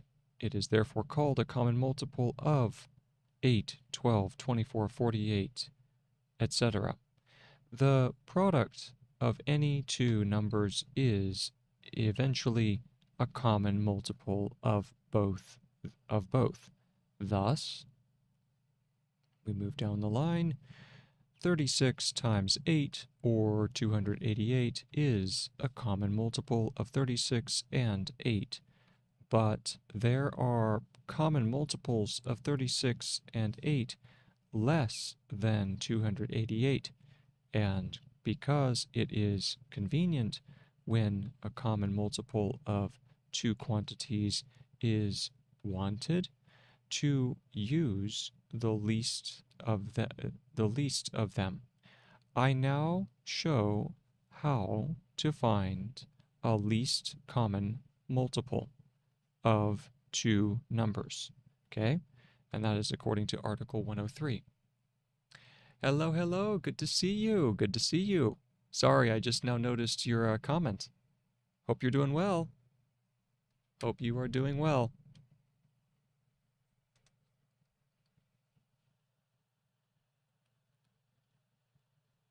The words multiple and measure are thus connected, and that one, I know, it's been way too long, way too long. Life sort of got ahead of me, so to speak, and had to step away, and actually had to step away from music in general. So now it's all academics, kind of boring, kind of humdrum, but hey, I decided might as well stream the process to kind of show that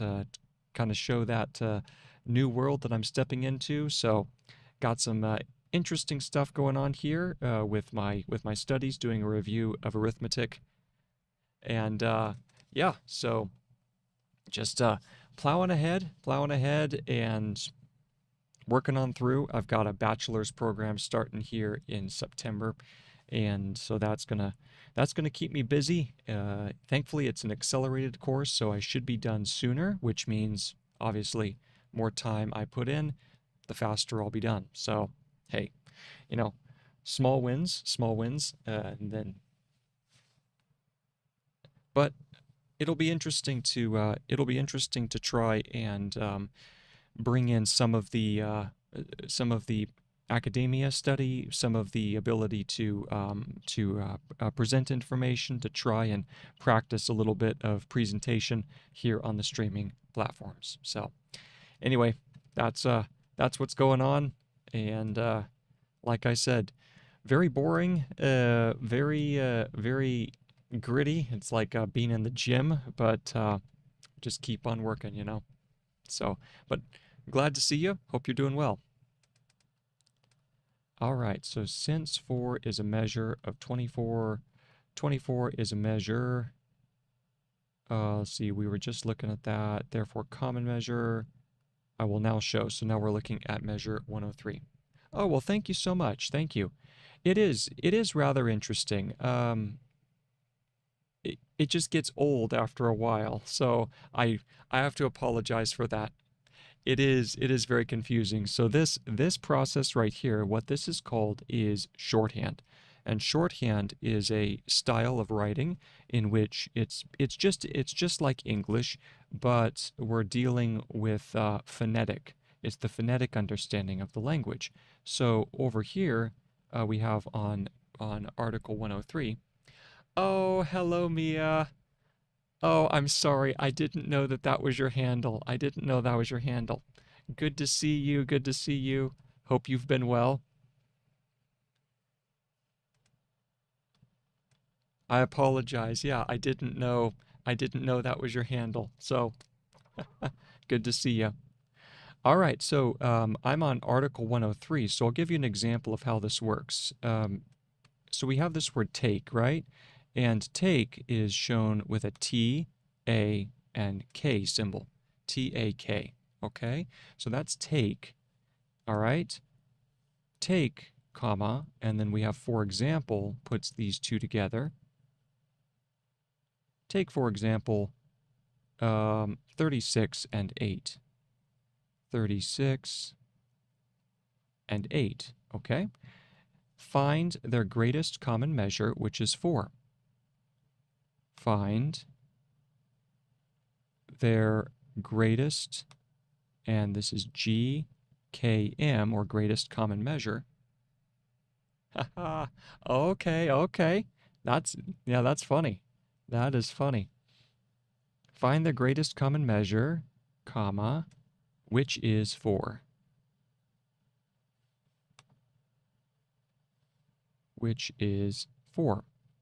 Okay? And observe that 36 is 9 times 4, and 8 is 2 times 4. And observe, and no, I need to check observe.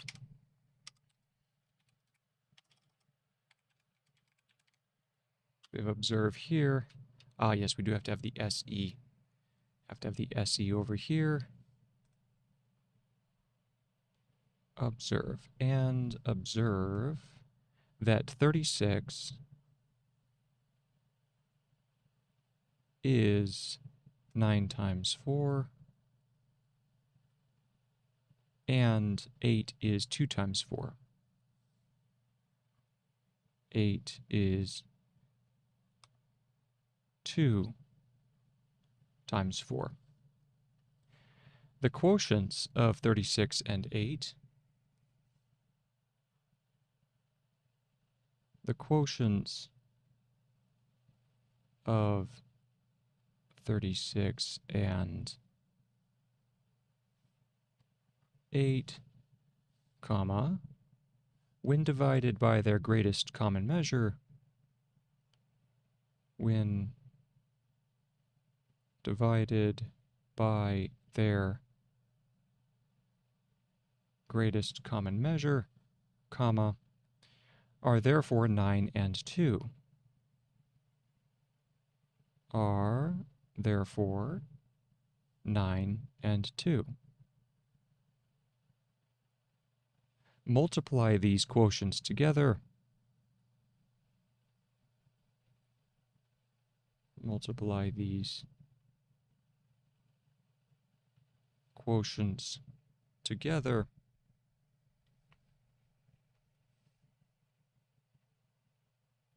There we go. Where was that? And multiply the product by the greatest common measure. And multiply the product by the greatest common measure. 4, which gives 9 times 2 times 4, which gives 9 times 2 times 4, or 72. This is a multiple of 8.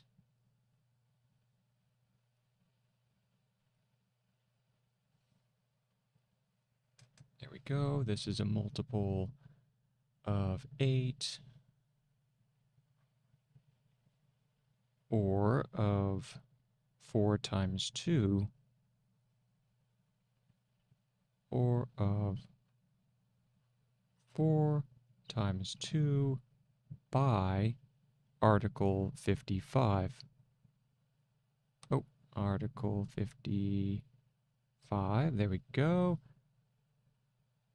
All right, and also of 36, or of 4 times 9.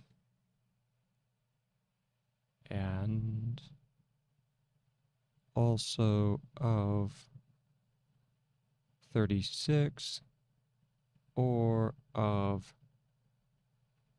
4 times 9. It is also the least common multiple.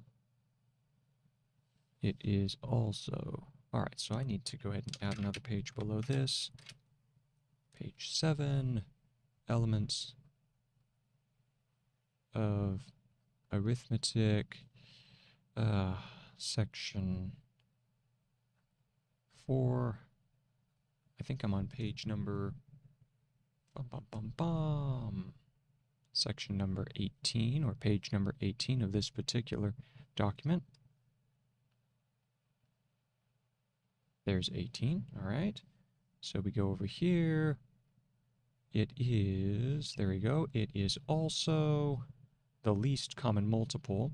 Now I'm going to go ahead and use the regular acronym. I'm going to use the regular acronym for least common multiple here, which is LCM. So that would be LKM for least common multiple. LKM, okay? It is also the least common multiple. But this cannot be proved to you. But this cannot be proved over here to you. But this cannot be proved to you, comma, because the demonstration cannot be thoroughly understood. Because the demonstration, demonstration. What is that? Demonstration. Let's see.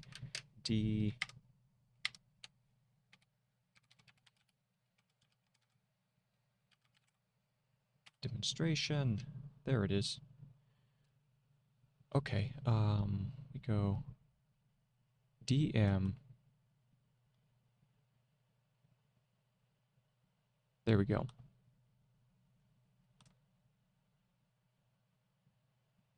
DM, ON, S, and then shun. There we go. Demonstration. Because the demonstration cannot be, and cannot be should be a phrase, cannot be thoroughly understood. Thoroughly, T-H-R-E, I believe. Let's go check that.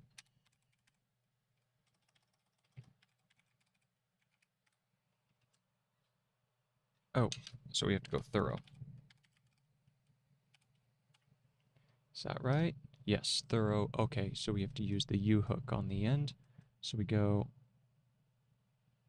thoroughly. There we go. Straighten it out a little bit. Thoroughly. So there's thoroughly. Okay. It cannot be thoroughly, because the demonstration cannot be thoroughly understood. Understood without more practice in the use of letters. Without the practice in the use of letters to stand for numbers, period. But you may satisfy yourself You may, ooh, satisfy. Boy, he's using some words he hasn't used recently. Satisfy. Oh, okay, that's it. But you may satisfy. There we go. Yourself, and that's here. That it is the last in this case. That it is the last in this case, comma, and that the same process will give the LCM. And that the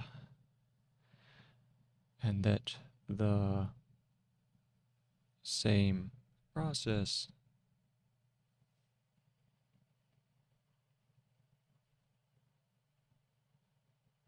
will give the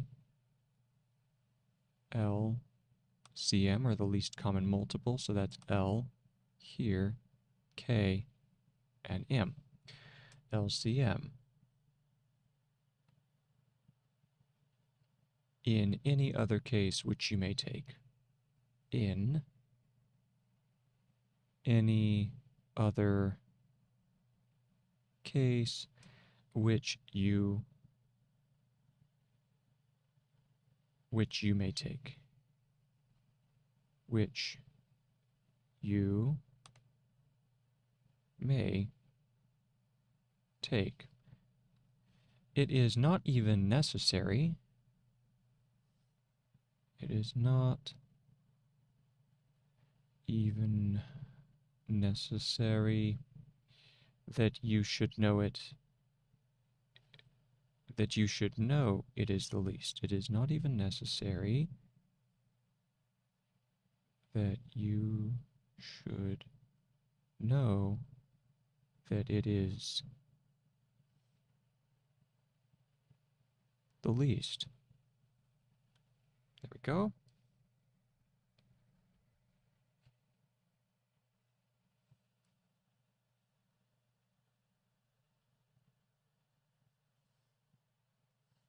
Whenever a common multiple is to be used, whenever, I think that's just, I think it's in EB. Let's check that.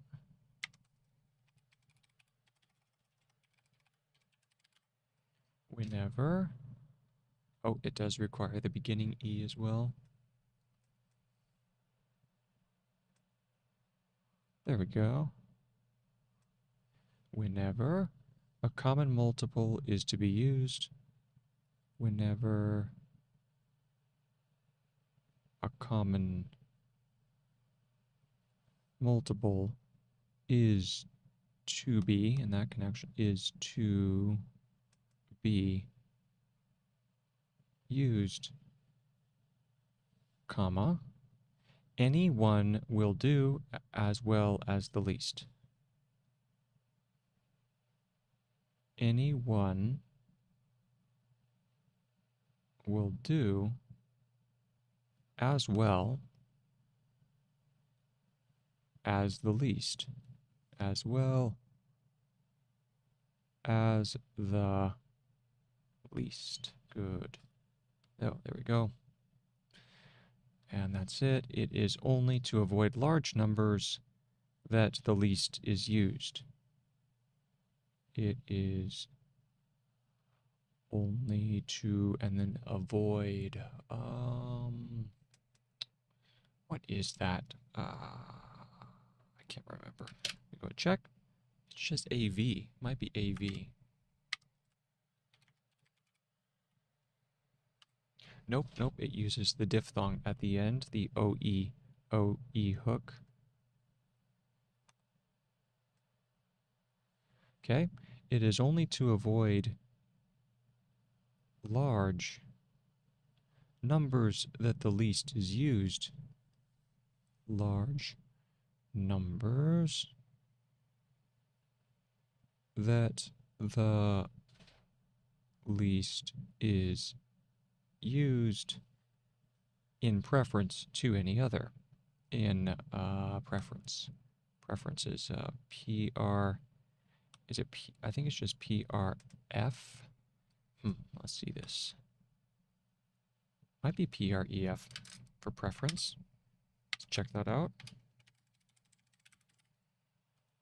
Yes. Oh, it has to be the whole thing.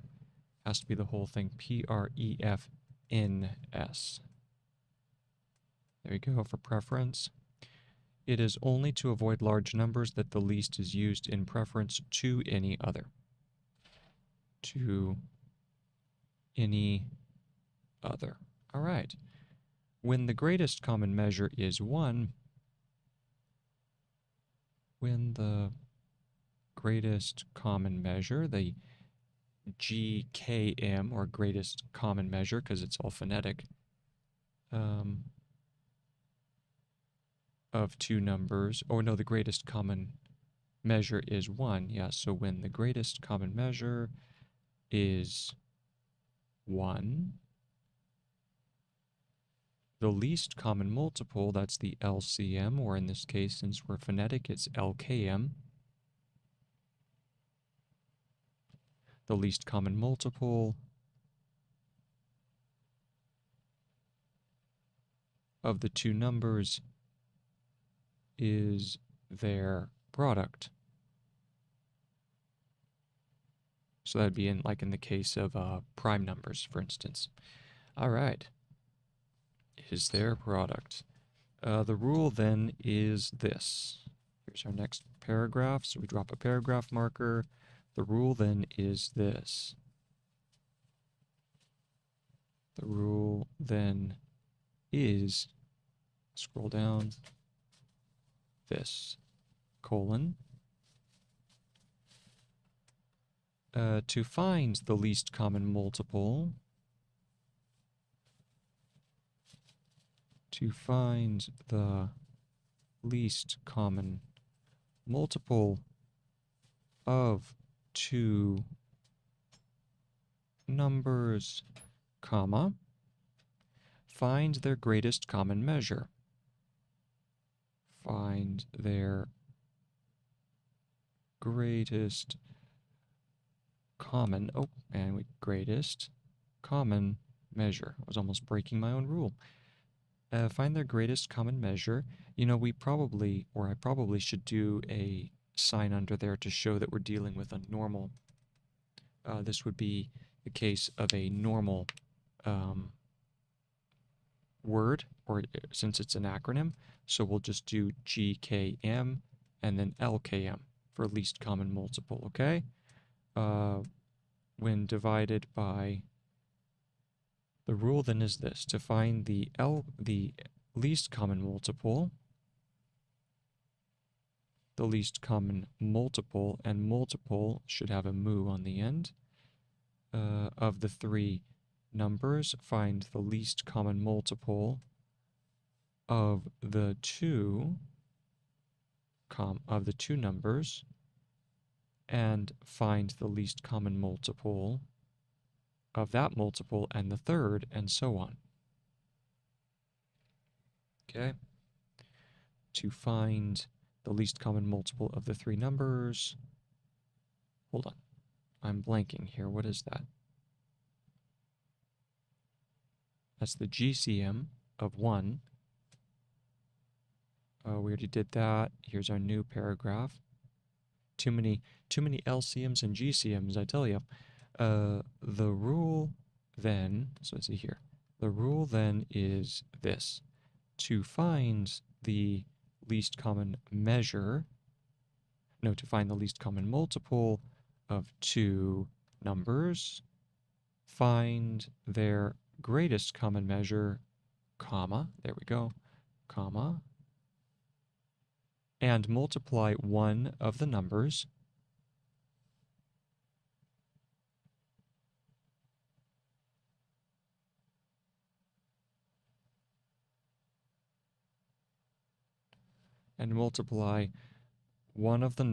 by the quotient by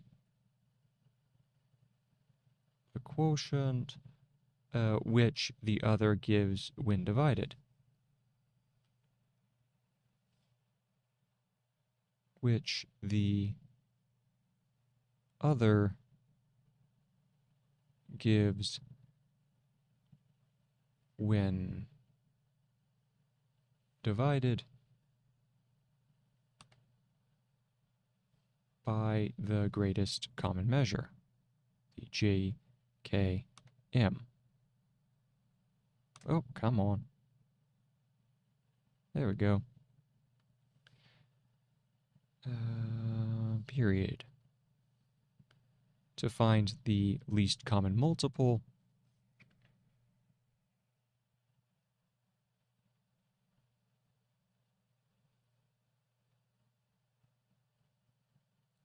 oh, and I did it again, least common multiple of the first two, onto a new page,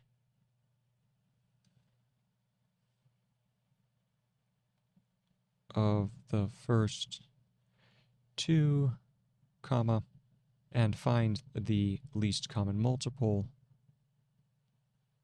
and find the least common multiple of that multiple, of that multiple, and the third, and the third, and so on. End of paragraph. And that's also, ooh, man. Now, I'm not writing all that out. Whoa. This is a very, okay. Oh, okay, that's interesting. So he uses the argument of the least common multiples, or the LCM, and the LCM and the GCM as a way of finishing out the remainder of the section here before he then goes on to fractions, which makes sense because fractions are then the follow through of the ideas. Okay, so let me go ahead and keep on going, and then I'll probably end up just reading all these paragraphs together. So we already did that paragraph. Here are the exercises, and this is just searching for the least common multiple. I'm not going to worry about actually doing the math exercises. Obviously, it's important to do, but for right now, the most important thing is just getting really comfortable with the use of Gregg Shorthand for making notes in preparation for more academic ventures. And so therefore, I'm going to skip the numbers for now and just go on with the copywork.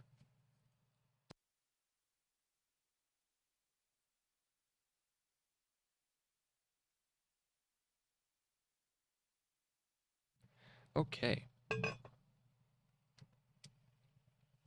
So we have a convenience mode of finding the least common multiple. New paragraph marked here.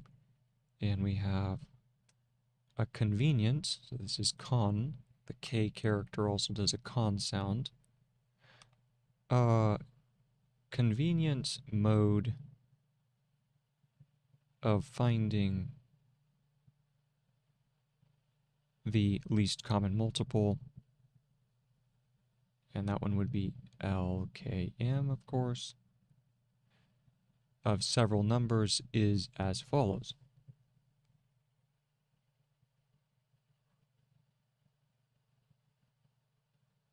Is as, you can do SS for that, is as, and then follows, comma, when the common measures are easily visible. Oh, here we go. When the common measures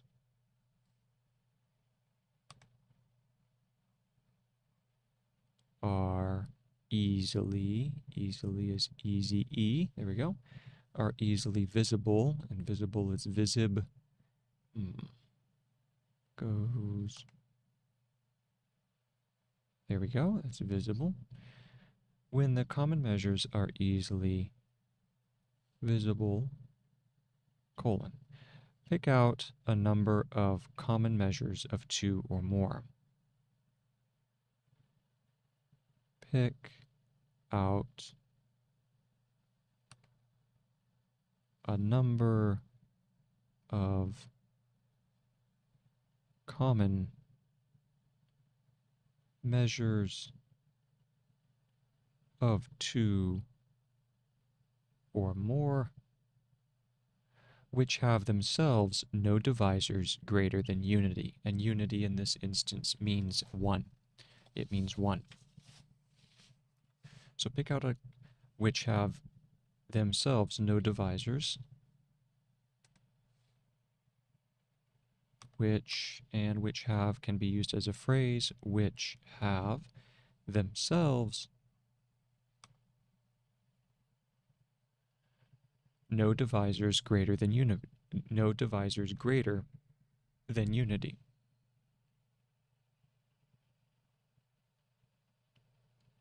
No divisors greater than unity. Unity, I think it's EU. Unity. Let's see if that's correct. Unity. Oh no, that's right. It's a disjointed. It uses the U at the beginning and then an int stroke following. So this is U and then int for unity. All right.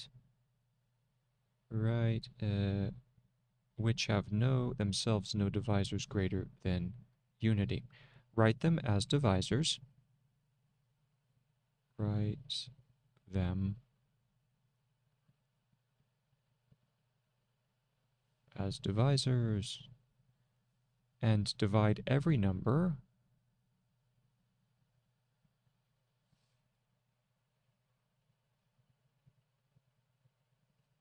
which will divide by 1 or more of them. Which will divide by 1 or more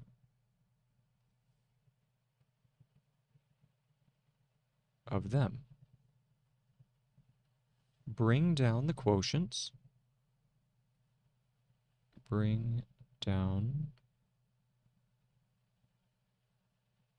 the quotients and also the numbers.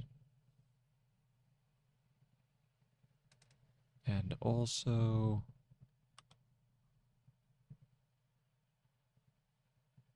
the numbers which will not divide by any of them.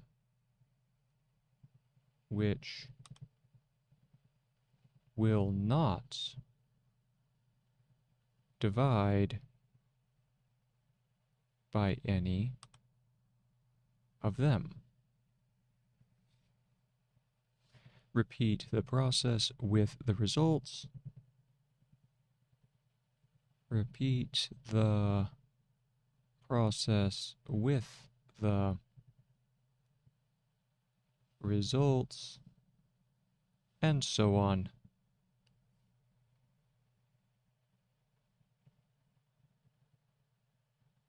Until the numbers brought down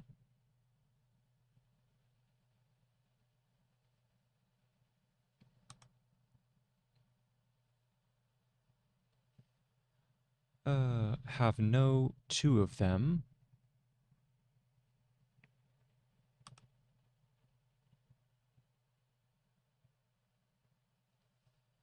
any common measure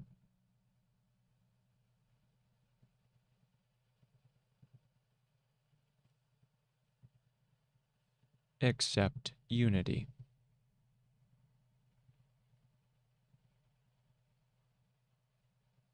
And once again, unity stands for 1. Okay? Period. Then for the least common multiple,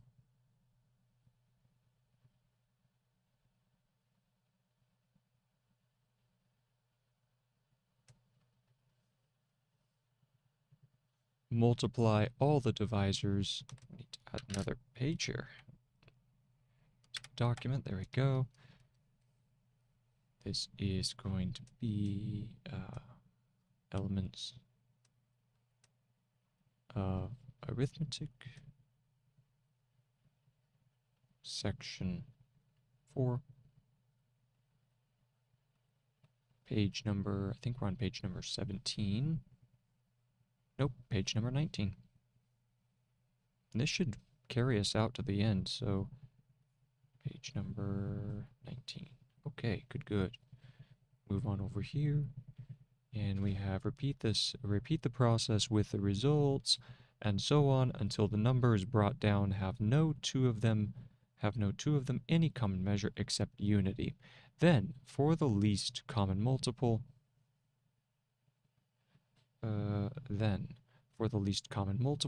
multiply all the divisors.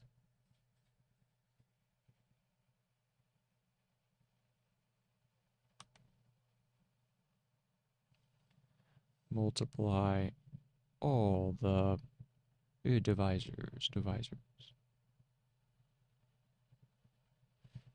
by all the numbers last brought down. By all the numbers last brought down, period. For instance, let it be required, and inst I think is just in S. Correct. Very nice. So we have for instance, comma, let it be required, and we can go all Beatles here, let it be. Full phrase. And then required. Let it be required to find the least common multiple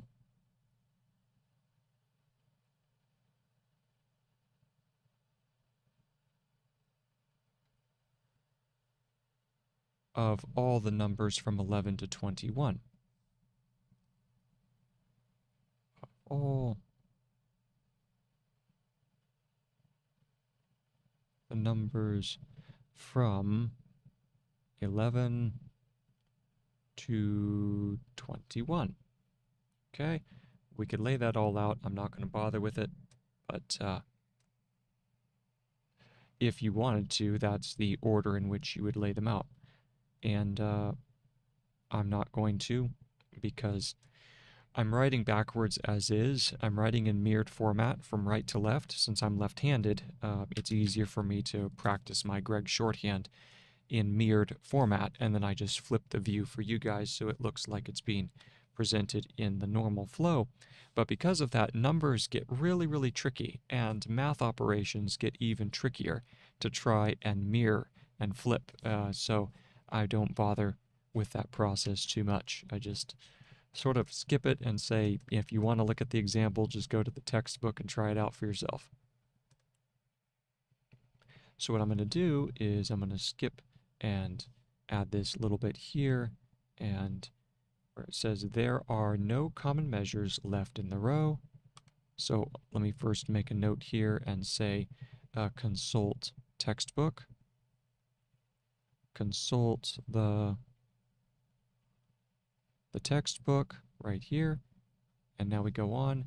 There are now no common measures. There are now no common measures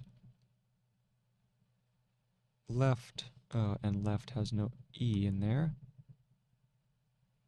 left in the row, and the least common multiple, and the least common multiple required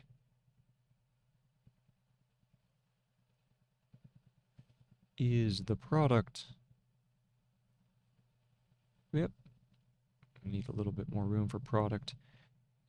Move down the line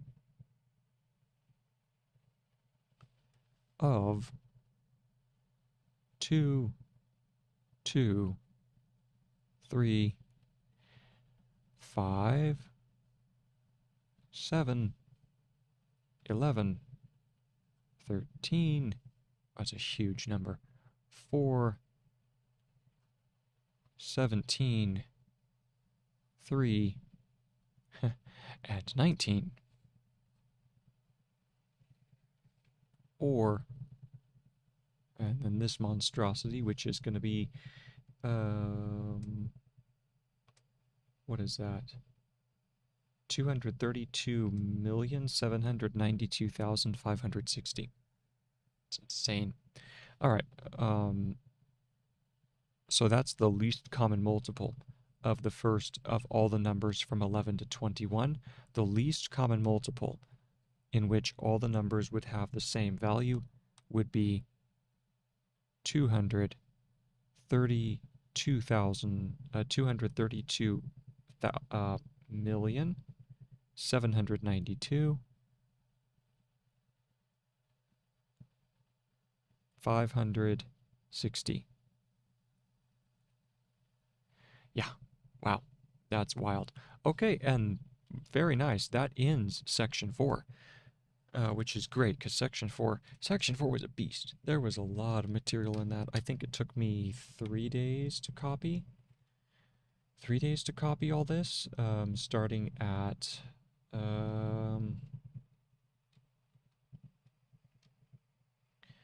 yeah, wow, that is a lot. 44. So how many pages did I copy? Whoa. Wow. That's a lot of material. Well, from articles 70, yeah, from article 69 through article 103. So what is that? 40? 40 articles, something like that? Man, man, oh man. All right, well, I mean, it's good copywork practice, which is the reason why I'm doing it. It's not a very good note-taking technique. Copywork is never it's never a good idea for trying to learn material, but for the purpose of developing fluidity in Gregg Shorthand, it is worthwhile, but only for that reason. So now let's go ahead and go back and read through, go over here, zoom out, find article 103. Article 103, there it is, and we go ahead and read here. And there's article 103. There we are. Grab some water before I get started. Yeah. Oh. Oh, the phone was going off. Yeah, 34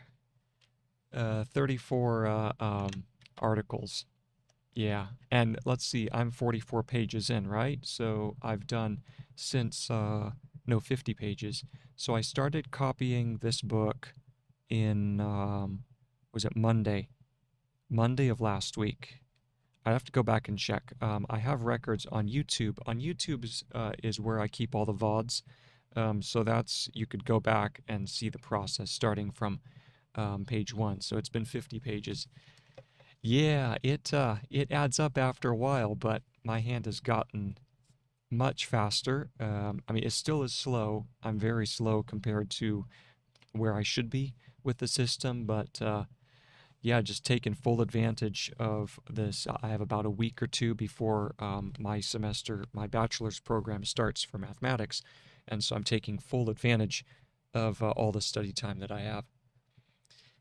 Yeah, so pretty much taking all of the energy that I was giving to piano for right now and just pouring it into my studies for math, get the degree out of the way, get my teaching done, and then go back to music, That's the hope anyway.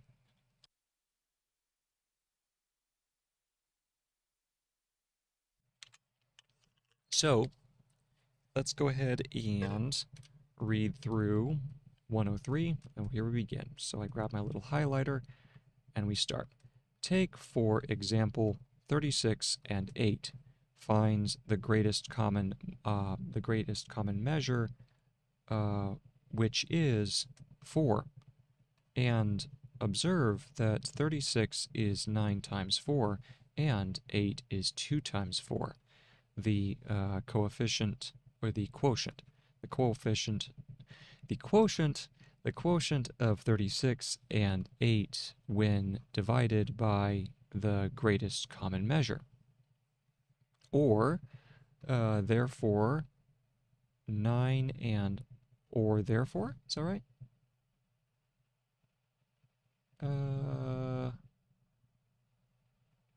Hold on. I'm drawing a blank here. Or therefore, is that what it was?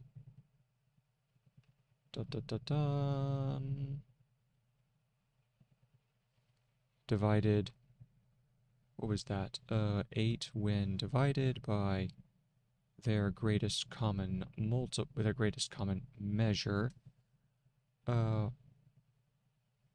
or 9. There it is 9 and 4. What am I blanking on? Oh, are therefore. Are therefore 9 and 2 are 9 and 2, period. Multiply these quotients together and multiply the product by the greatest common measure, 4, which gives 9 times 2 times 4, or 72. This is a multiple of 8, or of 4 times 2 by, is that by? Yes, by Article 55, and also of 36, or of 4 times 9, which, is that which is? No, it is. 4 times 9. It is, yeah. It is also, I need to put that it is down closer to the line of writing so that it doesn't look like a which is, or some variant. Okay, it is also a multiple. Hold on. It is also the. Forgot the. So let's do that here. It is also the, squeeze a little the in there. It is also the least common multiple. But this cannot be proved, next line over, to you, because the demonstration cannot be thoroughly understood without the practice in the use of letters to stand for numbers, essentially the algebraic principle. Okay? Letters to stand for numbers. But you may satisfy yourself that it is the last in this case, and that the same process will give the least common multiple in, yeah, there's in, in any of the cases which you may take. It is, let's go and fix that one right there. It is in even, it is what? It is not, that's right. It is not even necessary that you should know that it is the least,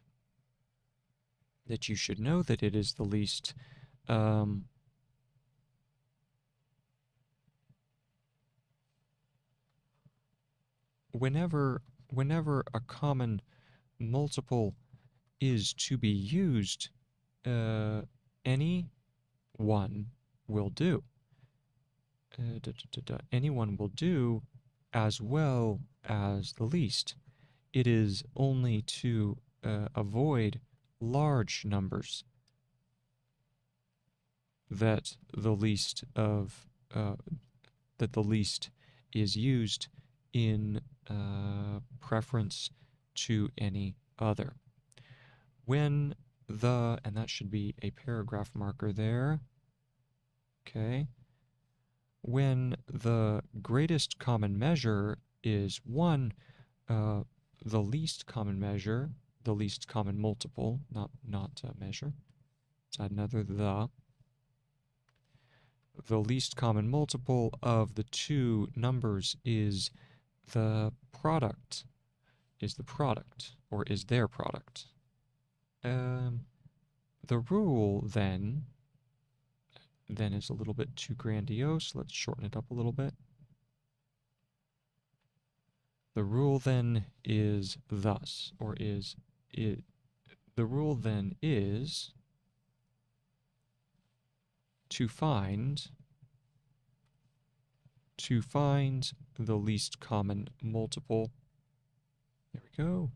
To find the least common multiple of two numbers, find their greatest common measure, and multiply once one of the numbers by the quotient which the other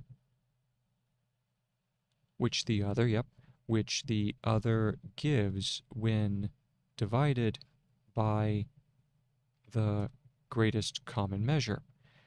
To find the least common multiple of the first two, and find the least common multiple of that multiple, and the third, and so on. Next paragraph.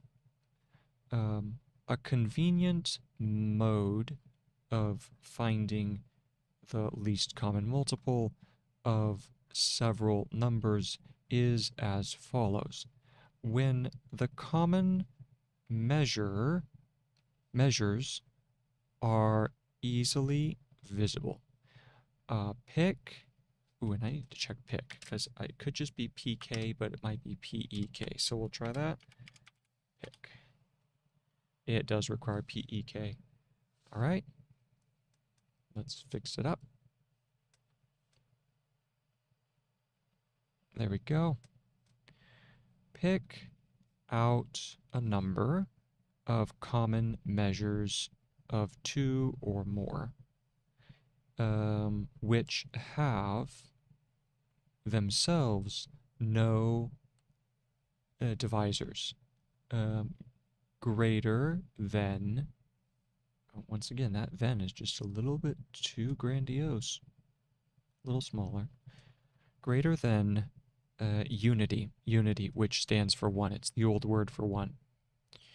Write them as divisors and divide every number which will divide by 1 or more of them. Bring down the quotients and also the numbers which will, let's see here, which will not divide. Oh, okay.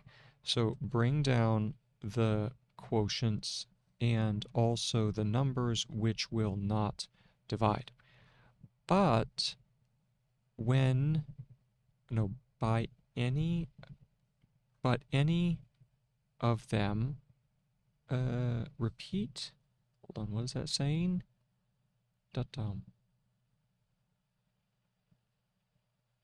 And also the numbers which will not divide by any of them. That's it. So that would be the primes. So by any of them. Repeat the process with the results, and so on, until the numbers brought down have no two of them any common measure, except unity. Then, for the least common multiple, multiply all the divisors by all the numbers. Last what? Last brought down. So that's a little bit too long of a T. Last brought down. There we go. Last brought down. For instance, let it be required to find the least common multiple. Oh, there's our time. Wow. Of all the numbers from 11 to 21. And if we did that, that's what that whole layout looks like. So he's explaining the process, and we have consult the textbook. There are now no common multiple measures left in the row, and the least common multiple required is the product of this monstrosity. 2 times 2 times 3 times 5 times 7 times 11 times 13 times 4 times 17 times 3 and 19, which is 232,792,560. And that's it. So that was a 3-hour session, and now I'm going to go ahead and take a little break, and let's see, it's almost 6 o'clock for me. So I'll probably be able to do a couple more hours before 9. Oh, wait, no. I have to end at 8 tonight. I have a super early morning. So I'll probably be able to do one more hour when I come back. When I come back at 7. Yeah, I'll do it when I come back at 7. So anyway, that's the process. That is a bit of review, kind of doing multiple practices at the same time, or different multiple methodologies where I am having to practice presenting using OBS software. I've been doing it now for a month. It's gradually getting a little bit better, much different from my previous work for sure.